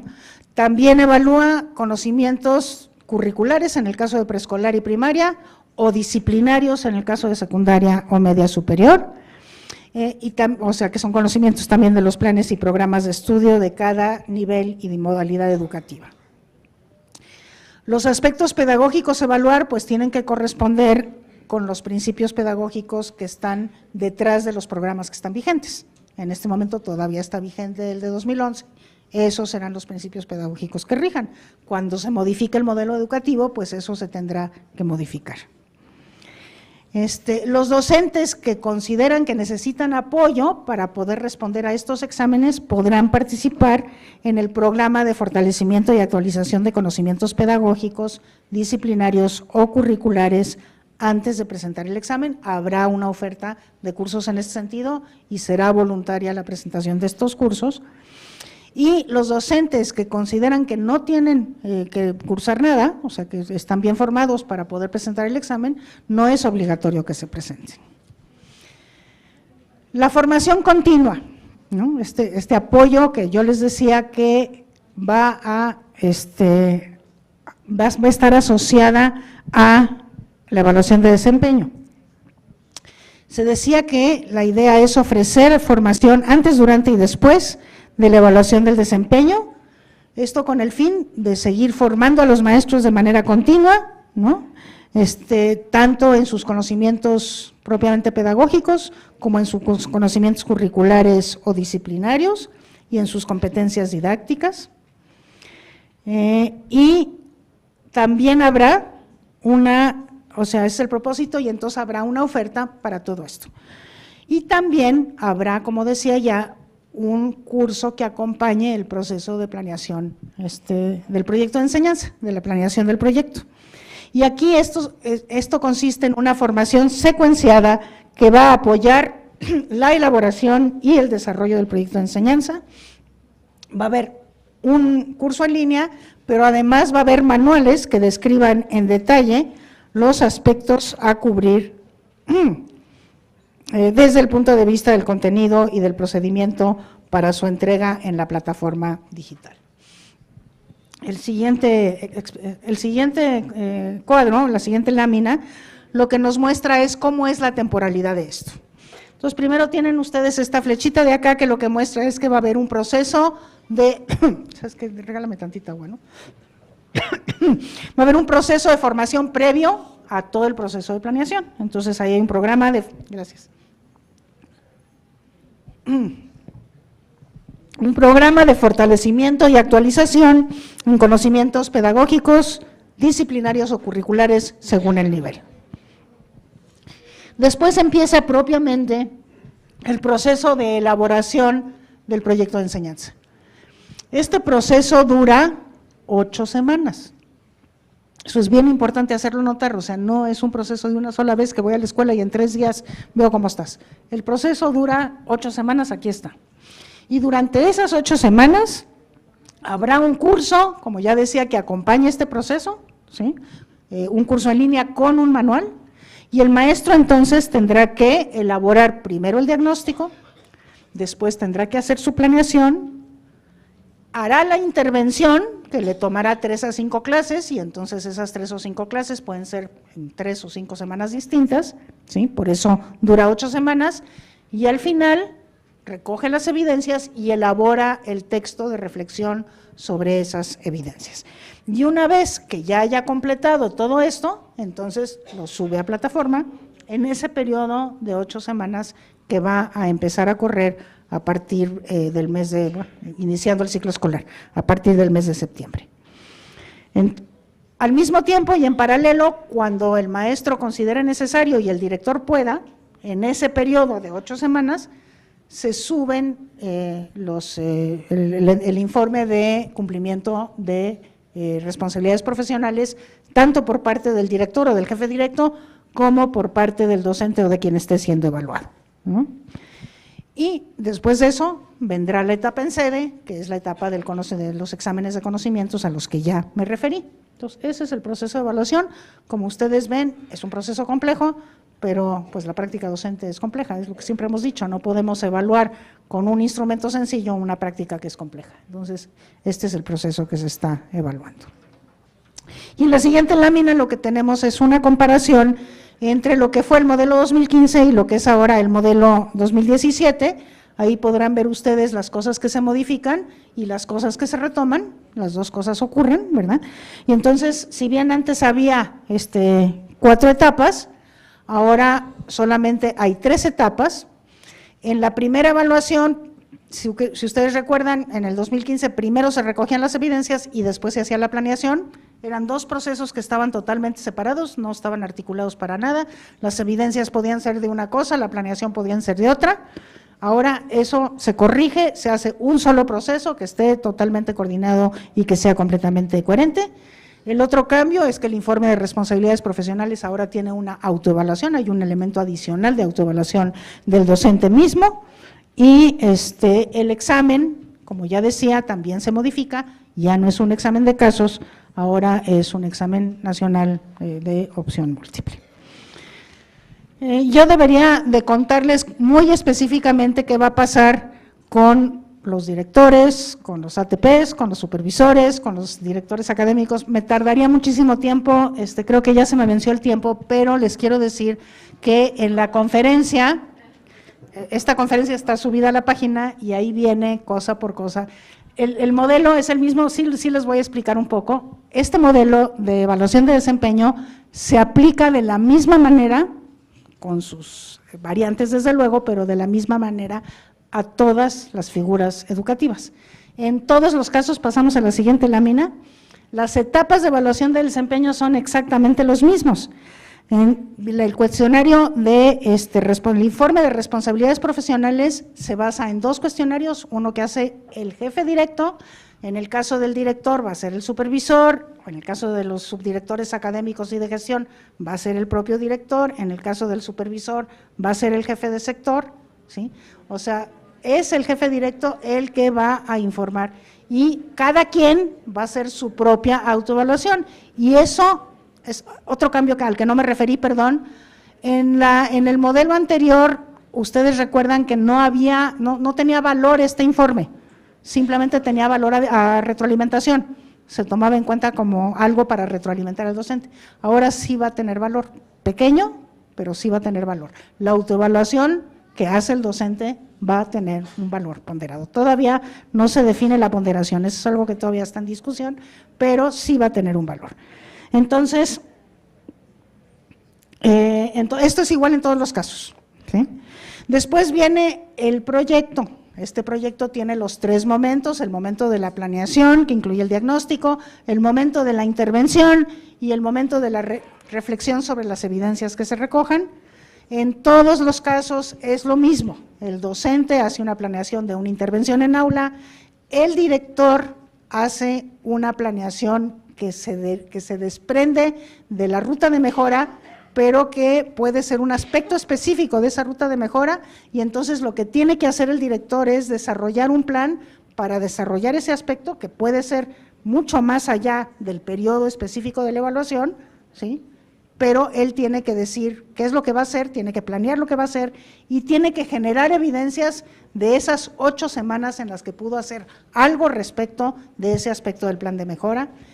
El supervisor igual tiene que hacer un diagnóstico de su zona, tiene que elegir una escuela en la que va a hacer una intervención específica y tiene que justificar por qué elige esa escuela, ¿sí? Y lo mismo, tiene que derivar evidencias de qué fue lo que pasó, etcétera. El asesor técnico pedagógico va a hacer exactamente lo mismo respecto de un maestro, va a decir cómo va a acompañar y a seguir a un maestro, ¿sí? Y va a generar evidencias de cómo lo acompañó y va a hacer su reflexión de qué pasó con ese acompañamiento que le dio al maestro. En todos los casos de todas las figuras, el modelo es el mismo, ¿sí? Y finalmente viene el examen. Desde luego aquí sí los exámenes pues están adaptados a cada una de las funciones. O sea, los exámenes para los docentes serán en función de lo que imparta. Si imparte de primaria, será del currículum de primaria; si imparte preescolar, será el de preescolar; si imparte física en secundaria, pues será de esa asignatura en física, ¿no? Y en el caso de los directores, pues será un examen que tiene mucho más que ver con todo lo que circunda a la gestión escolar, ¿verdad? Entonces, bueno, así es cada uno de ellos. Entonces, aquí tengo, por eso les digo que no me voy a meter, porque son muchas páginas, porque va figura por figura, que es lo que tiene que hacer. Yo sí recomiendo que cada uno de ustedes, que es una figura específica, se meta a la página y vea en qué consiste la manera como está diseñada la evaluación para su figura específica. Y entonces, nada más al final, lo único que sí digo es que también va a haber una evaluación diagnóstica para los que ingresaron al año, ¿verdad? Al año de que ingresaron habrá una evaluación diagnóstica, pero también, a diferencia de ocasiones anteriores, esta evaluación diagnóstica tendrá 2 etapas.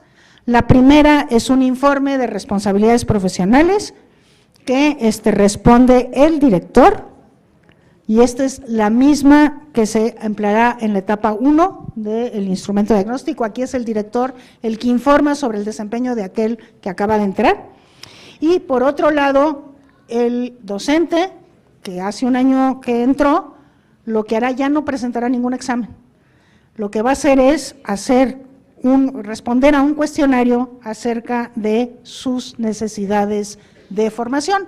En este primer año, ¿a dónde vio sus debilidades?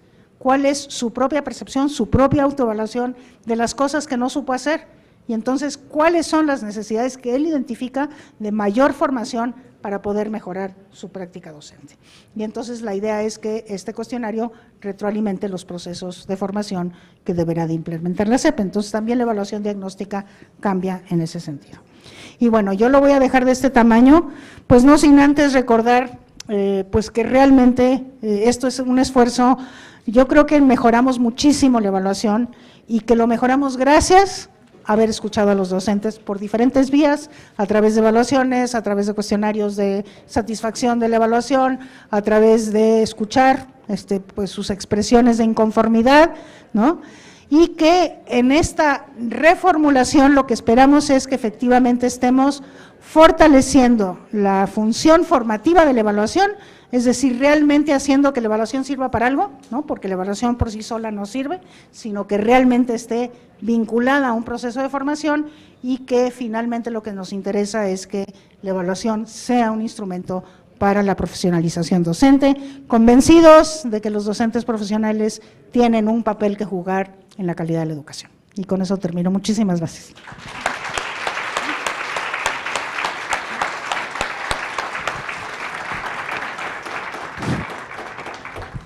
Le agradecemos a la maestra Silvia Esmelque su conferencia y quiero comentarles que lo que acabamos de ver, la presentación y el video, va a estar en el micrositio que Genaro nos enseñó al principio. Vi que varios de ustedes estaban tomando fotos a las láminas, pero va a estar la presentación y el video en el micrositio que se mostró al principio para que ustedes puedan accesar. Y también enviamos un saludo a 1,302 personas que nos están viendo en YouTube. Muchas felicidades, qué bueno que nos están viendo a todas las personas y también a los compañeros y compañeras que están aquí arriba. Después quiero mencionarles también, ustedes han hecho una serie de preguntas por escrito, intenté en una primera revisión, vamos a darle primero una lectura a las preguntas de carácter general que ustedes han mencionado, para posteriormente entrar a las preguntas ya de carácter específico respecto a el replanteamiento de la evaluación del desempeño. Me voy a permitir darle lectura, inclusive hay alguna recomendación para el maestro Julio que se señala aquí. Pero estas son las que llegaron, entonces ¿no? No, sí, exactamente, sí. Primero, algunas son en relación al examen de ingreso. Dice, ¿cuántas ocasiones se puede presentar el examen de nuevo ingreso? ¿Qué pasa si no pasa el examen de los primeros 2 años? Esto es respecto a otra etapa de la evaluación del servicio profesional docente, es en relación al servicio, a la etapa de ingreso solamente, ¿sí? ¿Sí? Por favor. Bueno, no hay límite al número de veces que se pueda presentar un examen de ingreso, se puede presentar las veces que sea. Lo que dice la ley es que los resultados del examen de ingreso duran 1 año, entonces, bueno, pues simple y sencillamente no se podrá presentar, pero tampoco se puede, porque no hay más que 1 vez al año, pero no hay límite y pues la verdad es que sí hay que alentar que los maestros que realmente quieren ser maestros, pues se sigan presentando a la evaluación de ingreso, ¿no? ¿Y la evaluación de qué? ¿Cuál era la otra? De ingreso. ¿Nada más de ingreso? Sí, nada más. Después, la siguiente sería, ¿cómo será la evaluación para promoción a dirección? ¿En qué consiste? ¿Serán las mismas etapas y el mismo proceso que la de docente? El de promoción no tuvo problema, ni el de ingreso ni el de promoción tuvo problemas. Esos siguen, desde luego que los instrumentos se van perfeccionando, se van modificando, se les da mantenimiento, pero las evaluaciones de ingreso y las evaluaciones de promoción no sufren modificaciones en su estructura como lo hace la de desempeño. Después, uno de los requisitos para la evaluación del desempeño era una antigüedad en el servicio a partir de 3 años y hasta 25. ¿Esto continúa? Y segundo, bien por las guías en la plataforma, muy útiles. Gracias. Los criterios que se utilizarán en el año de 2017 para seleccionar a aquellos que obligadamente tendrán que presentar la evaluación todavía no están enteramente definidos. Entonces, esto antes era de 6 a 20 años, es probable que esto sufra alguna modificación, pero se tiene que definir en breve, pero todavía no están definidos. ¿Quiénes evalúan hasta qué años de servicio? Eso es lo que les digo, que todavía no está definido. ¿Considera que este instituto, al cual dignamente representa, logra su autonomía para alcanzar las implicaciones para la evaluación de la educación? Usted es un gran acierto del sistema educativo. Ay, qué amable, muchísimas gracias.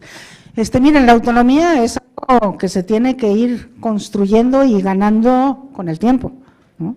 A mí me parece que el instituto, desde que fue decretado autónomo, ha tenido un avance muy notable en este proceso de construcción de autonomía. En este momento, me parece que el instituto sí es visto como una autoridad en materia de evaluación educativa, diferente de la autoridad del Poder Ejecutivo Federal, que está cumpliendo un conjunto de funciones que antes no se cumplían, y eso hay que decirlo en el sistema educativo nacional, no solamente respecto al servicio profesional docente, respecto de muchísimas otras cosas. El lunes, por ejemplo, vamos a dar a conocer las directrices de política educativa para atender a los niños, niñas y adolescentes indígenas en este país, que como ustedes saben es el sector que menos se beneficia del sistema educativo. Entonces son directrices de política educativa que van a propiciar el reconocimiento de nuestra diversidad y una mayor equidad en educación si son atendidas por él. Entonces, me parece que sí, efectivamente, pues a lo largo de estos 3, casi 4 años que tiene la autonomía, pues se han venido construyendo con sus actos y con sus evaluaciones y con sus recomendaciones de política, este proceso de mayor autonomía. Entonces, creo que no es algo totalmente logrado, lo tenemos que seguir construyendo, pero me parece que si vemos hacia atrás, pues ha habido un proceso de construcción y de fortalecimiento muy importante, esa es mi visión. ¿Cuáles son los periodos de las próximas evaluaciones? Los docentes que ya presentaron examen de oposición y el diagnóstico, ¿cuál es el periodo para presentar la de permanencia? Sí, no me sé las fechas exactas porque el calendario es sumamente complicado, está en la página el calendario y ustedes lo pueden ver pormenorizadamente. Este es un año donde hay muchísimas evaluaciones, muchas. O sea, si ustedes ven ese calendario, no sé si se los pueden mostrar, ahí pueden ustedes ver con detalle cada evaluación, qué fechas tiene programadas, etcétera. Ajá. Bueno, es todo un documento. Más, sigan más. Ahí está. Ahí está. Bueno, cada una de las etapas tiene, cada uno de los tipos de evaluación tiene su calendario, ustedes lo pueden ver ahí y lo pueden, entonces les recomiendo que lo vean en la página. Son 3 preguntas, dice, ¿por qué si hemos sido evaluados constantemente, profesionales, insisten en seguirnos evaluando y condicionándonos? ¿Qué autoridad o institución es la encargada de evaluar a padres de familia para que cumplan sus deberes y obligaciones?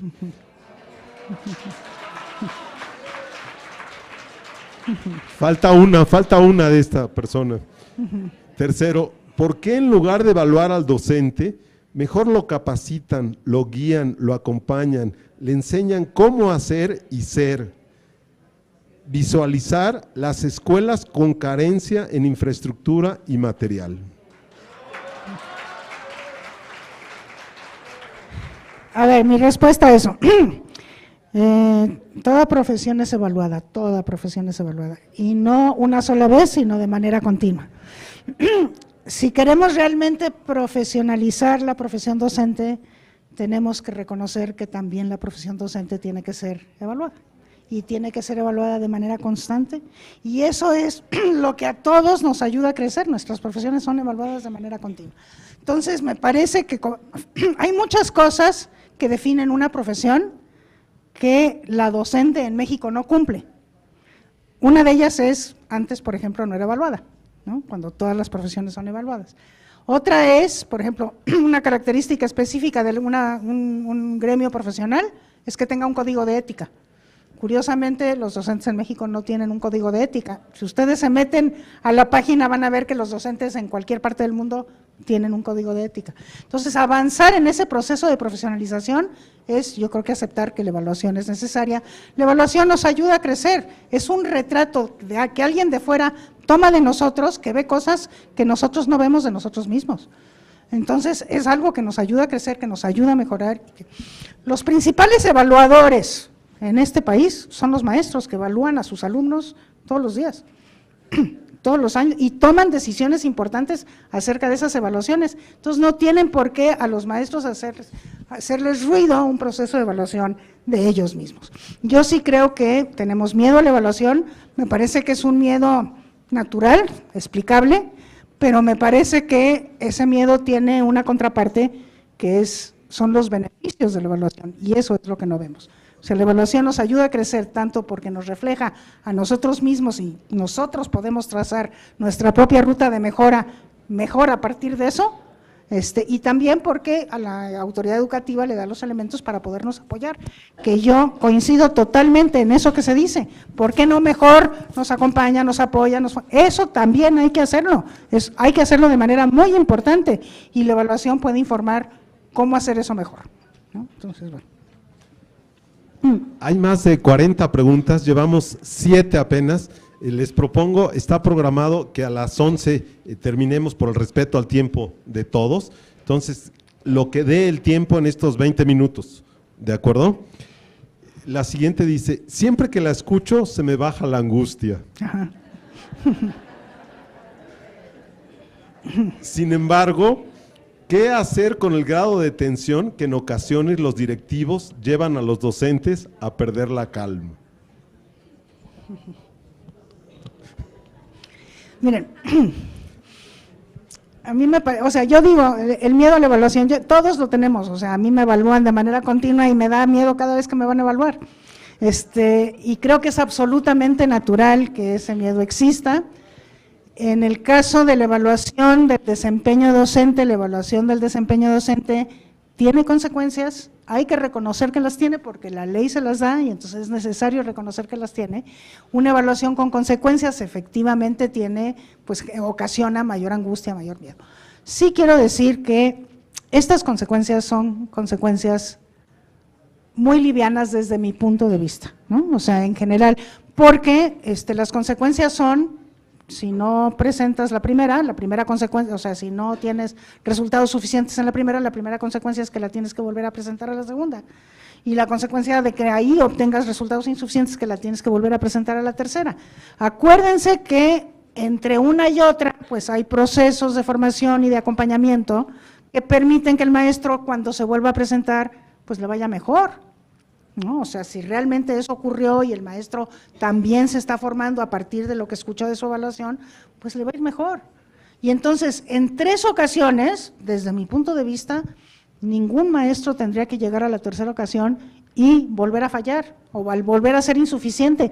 Y si sí, pues me parece que la sanción, que es la consecuencia más fuerte de la ley, que es, sales de grupo, es decir, ya no puedes estar frente a grupo, pues es adecuada. Si en 3 ocasiones, teniendo procesos de formación, teniendo retroalimentación sobre sus habilidades, a lo largo de 2 años el maestro no fue capaz de mejorar, híjole, pues uno se pregunta si realmente debería de estar frente a grupo. Entonces me parece, y esa es la sanción más fuerte. Yo entiendo que es una sanción muy fuerte, y a mí, o sea, me parece que esa es una consecuencia muy dura, porque que nos saquen de grupo, pues si lo que nos da nuestra identidad es estar frente a grupo. Pero los derechos laborales están a salvo. A pesar de todo lo que se ha dicho, los derechos laborales están a salvo. No hay despido como consecuencia de fallar 3 veces. Entonces, por eso a mí me parece que hay que bajar esa angustia, porque vamos a mejorar. Seguramente vamos a mejorar los que resultan insuficientes, que son poquitos. Esa es la otra cosa interesante que hay que notar. Los insuficientes de básica, de la primera aplicación de 2015 fueron el 12%, 10 punto algo por ciento. Son poquitos los que salen insuficientes. Esos insuficientes van a ser acompañados, van a ser formados, van a tener oportunidades para crecer. seguramente les va a ir mejor en la segunda, ya no van a tener que presentar una tercera hasta dentro de 4 años. Entonces, la verdad es que me parece que esa angustia la tenemos que bajar, ¿no? Y más bien hay que ver el lado amable de la evaluación y es, ¿para qué me sirve? ¿Cómo puedo yo crecer profesionalmente como consecuencia de la evaluación? ¿No? ¿La evaluación de noviembre se aplicará a todos los docentes o se hará voluntaria? No, no es voluntaria, ya, o sea, lo voluntario ya pasó, ese fue el paréntesis que hicimos en 2016, es obligatoria para aquellos docentes que sean notificados. No se puede notificar a todos, son 1.400.000 docentes, evaluados van algo así como 200.000, faltan todos los demás. La capacidad de evaluar a los docentes en un momento determinado, como será el caso del mes de noviembre, es de alrededor de 150.000 en el país. Entonces, pues esos docentes serán seleccionados por las autoridades educativas locales debidamente notificados. Para ellos será obligatoria la evaluación. De acuerdo a la convocatoria de promoción de agosto de 2015, en donde pude evaluarme y promoverme como directora, en agosto o julio de este año debo evaluarme nuevamente para lograr el nombramiento definitivo. ¿Cómo va a ser este proceso? Ya va a ser conforme al modelo 2017. ¿Cómo se elige a los docentes evaluados? Eso es bueno, se definen criterios y los criterios son públicos. Eso es importante, todavía no están definidos los criterios, por eso no los puedo hacer públicos, pero pronto se definirán y a partir de esos criterios es la autoridad educativa local quien hace la selección. Esa es atribución de la autoridad educativa local. Y bueno, aquí hay algo para el maestro Julio, que lo leo en esta transparencia que estamos teniendo. Derivado de la información recibida, se hace necesaria una reunión similar con los responsables de la evaluación de la SEP. Entonces, ahí se la dejo, maestro.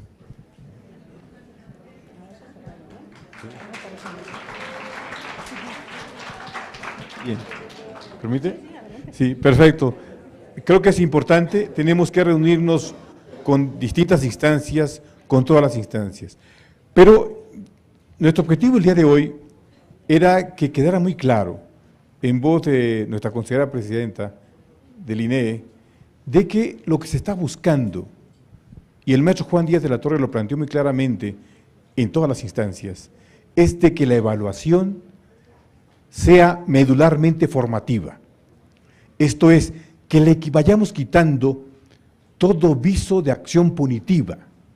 No se trata de afectar a las maestras y maestros, se trata de que se le apoyemos a las maestras y maestros para que podamos mejorar la calidad de la enseñanza y por lo tanto la calidad de los aprendizajes. Escuchamos con atención a la maestra Silvia Smelkes y si ustedes observan, está colocado el énfasis en la profesionalización y en la calidad educativa. La idea es quitarle todo viso de punitividad a la acción evaluatoria. Es ir avanzando paulatinamente en eso.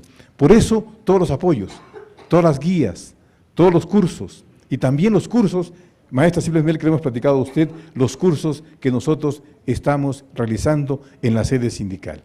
Entonces, hay una coordinación de acompañamiento profesional docente y directivo y tenemos todo un equipo que sin duda estará abierto para atender las peticiones de acompañamiento que ustedes, compañeras y compañeros, nos vayan planteando. Sin duda tenemos que reunirnos con otras instancias para que también vayamos ¿sí?, resolviendo aquellas fallas, aquellos desaciertos que les corresponde a otras instancias y que la maestra Silvia Smelkes sin duda fue muy clara en esta mañana. Maestra, muchas gracias.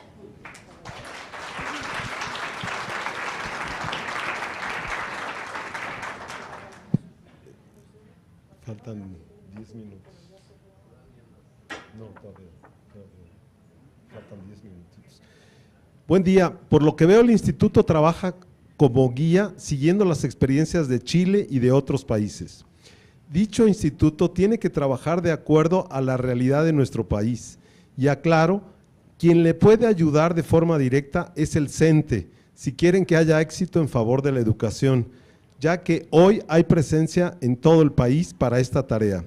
Lo lamentable es que gasten dinero y no haya resultados satisfactorios. El tiempo para mejorar el país es ya. No, nada más decir que estoy de acuerdo, nada más sí señalar que la evaluación, el diseño de evaluación de desempeño, ni el de 2015 ni el de 2017 es una copia de ningún esquema de evaluación de desempeño que yo conozco en el mundo. Desde luego que nos ilustraron, nos informaron, hicimos una revisión de la práctica y una revisión de la literatura, pero lo que nosotros diseñamos, sobre todo ahora en el 2017, pero tampoco 2015, no es copia de nada, es algo que trata de responder a nuestra propia realidad.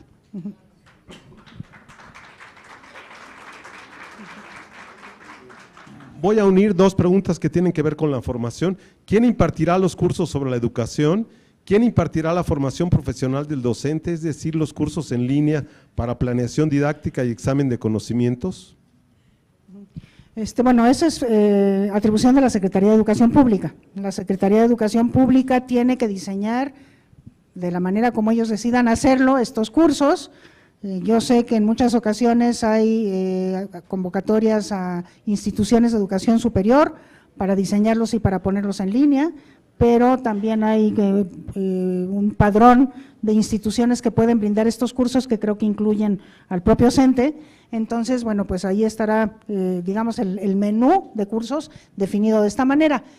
El curso que acompaña la planeación, ese sí lo está haciendo la Secretaría de Educación Pública de manera directa y de manera muy coordinada con el Instituto Nacional para la Evaluación de la Educación. Lo debo decir porque me parece muy importante. Sería muy difícil que ese curso que acompaña la planeación corriera en un sentido independiente y autónomo de lo que es el diseño de la evaluación misma. Entonces, eso lo estamos trabajando de manera conjunta, es atribución de la Secretaría de Educación Pública, pero la retroalimentación del instituto está siendo muy importante.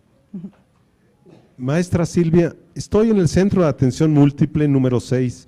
Usted nos visitó hace ya algunos años. Sí. El CAM tiene todo el trayecto formativo y que solo está en los CAMs y que esa formación es para la vida y el trabajo.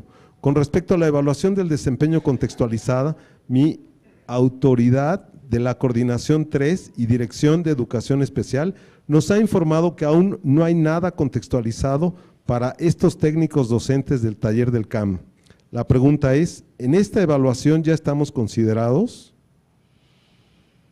Híjole, no les puedo responder, no sabría qué responderles en ese sentido, porque tengo la impresión de que todavía no, tengo la impresión, pero no me crean mucho. Lo que sí se hizo respecto a educación especial fue porque antes estaban en un mismo paquete los USAERs, que ahora se llaman esos, y los CAMs,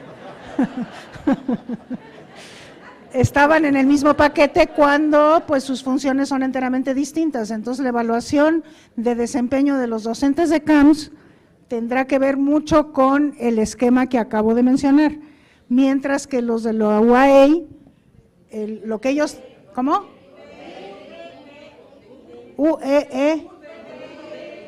UDEI, los de la UDEI, ellos tendrán que hacer un proyecto que implica el seguimiento de un alumno, Esa va a ser la diferencia. Entonces, eso ya está considerado. También escuchamos muchísimo a los maestros de educación especial que decían que no. Sí se escuchó también a los CAMS, pero me parece que no ha habido tiempo suficiente para desarrollar las evaluaciones específicas para los técnicos docentes de talleres. No me crean mucho, creo que es así. Yo prometo averiguar y responderles. ¿Dónde y para quién está dirigida la etapa de fortalecimiento y actualización? ¿El proyecto de enseñanza se llevará a cabo en alguna sede? El proyecto de enseñanza se lleva a cabo en la escuela del sujeto evaluado, en su escuela del sujeto, va a ser in situ, y luego eso se sube a plataforma, o sea, no hay que recurrir a ninguna sede para poder hacer el proyecto de enseñanza, se hace en la escuela, para la escuela, en función de la escuela. ¿Sí? No se va a ninguna sede. ¿Y la primera cuál era de esas? ¿Quién hace el asunto de fortalecimiento? ¿Dónde y para qué está dirigida la etapa de fortalecimiento y actualización? La etapa de fortalecimiento y actualización se supone que va a estar disponible en línea como un menú abierto para todo aquel docente que la quiera tomar, privilegiadamente aquellos que están siendo considerados para la evaluación de desempeño. No es obligatoria y el responsable de ofrecerla es la Secretaría de Educación Pública, que a su vez puede recurrir a otras instancias para lograrlo, ¿no? ¿Qué ocurre si yo como maestra de grupo deseo evaluarme para promoción y no paso dicha evaluación? ¿Hay alguna consecuencia? ¿También recibiría apoyo para formarme? Bueno, sí, o sea, quienes se quieren promover y no lo logran, regresan al grupo. Eso es lo único que sucede, ¿no? Quienes se quieren promover a dirección no logran pasar, regresan al grupo. Igual que los docentes que quieren ingresar y no logran pasar a la primera, se pueden presentar cuantas veces quieran. Y respecto de los procesos de apoyo para poder volver a presentar, esos todavía no existen, deben de existir. O sea, es parte de la oferta de formación que debe de existir, pero a la fecha todavía no existen. ¿Qué modelo educativo será considerado para los principios pedagógicos? Menciono 2011, y se nos ha informado que a partir del siguiente ciclo habrá modificaciones. ¿Por qué los aspectos de nivel académico, maestría, especialización, doctorado y experiencia se han olvidado? Bueno, a ver, los principios pedagógicos para esta evaluación de 2017 son los principios pedagógicos que están detrás de la 592, el programa 2011. Cuando haya una modificación del modelo educativo, cambiarán esos principios pedagógicos para estar acordes. Ahora, al parecer, ese modelo educativo no estará listo sino hasta el ciclo escolar 2017-2018, entonces todavía no nos planteamos ese asunto. Incluso hay que ver si para entonces podrán estar listos, porque todavía hay que elaborar los libros de texto y demás, entonces es cosa de adecuarnos, digamos, a lo que marca el currículum nacional. ¿Y la otra pregunta era? Es que había dos ahí. ¿Por qué los aspectos de nivel académico, maestría, especialidad, se han olvidado? Bueno, se supone que todo eso se refleja en la práctica docente. Finalmente es lo que importa, ¿no? Que se refleje en la práctica docente, y lo que se evalúa es qué pasa en la práctica docente, ¿no? Entonces, miren, yo creo que sí sabemos de mucha gente que tiene acumulación de títulos y no por tener acumulación de títulos es un mejor maestro. Lo que importa en el desempeño docente es ser un buen maestro, ¿no?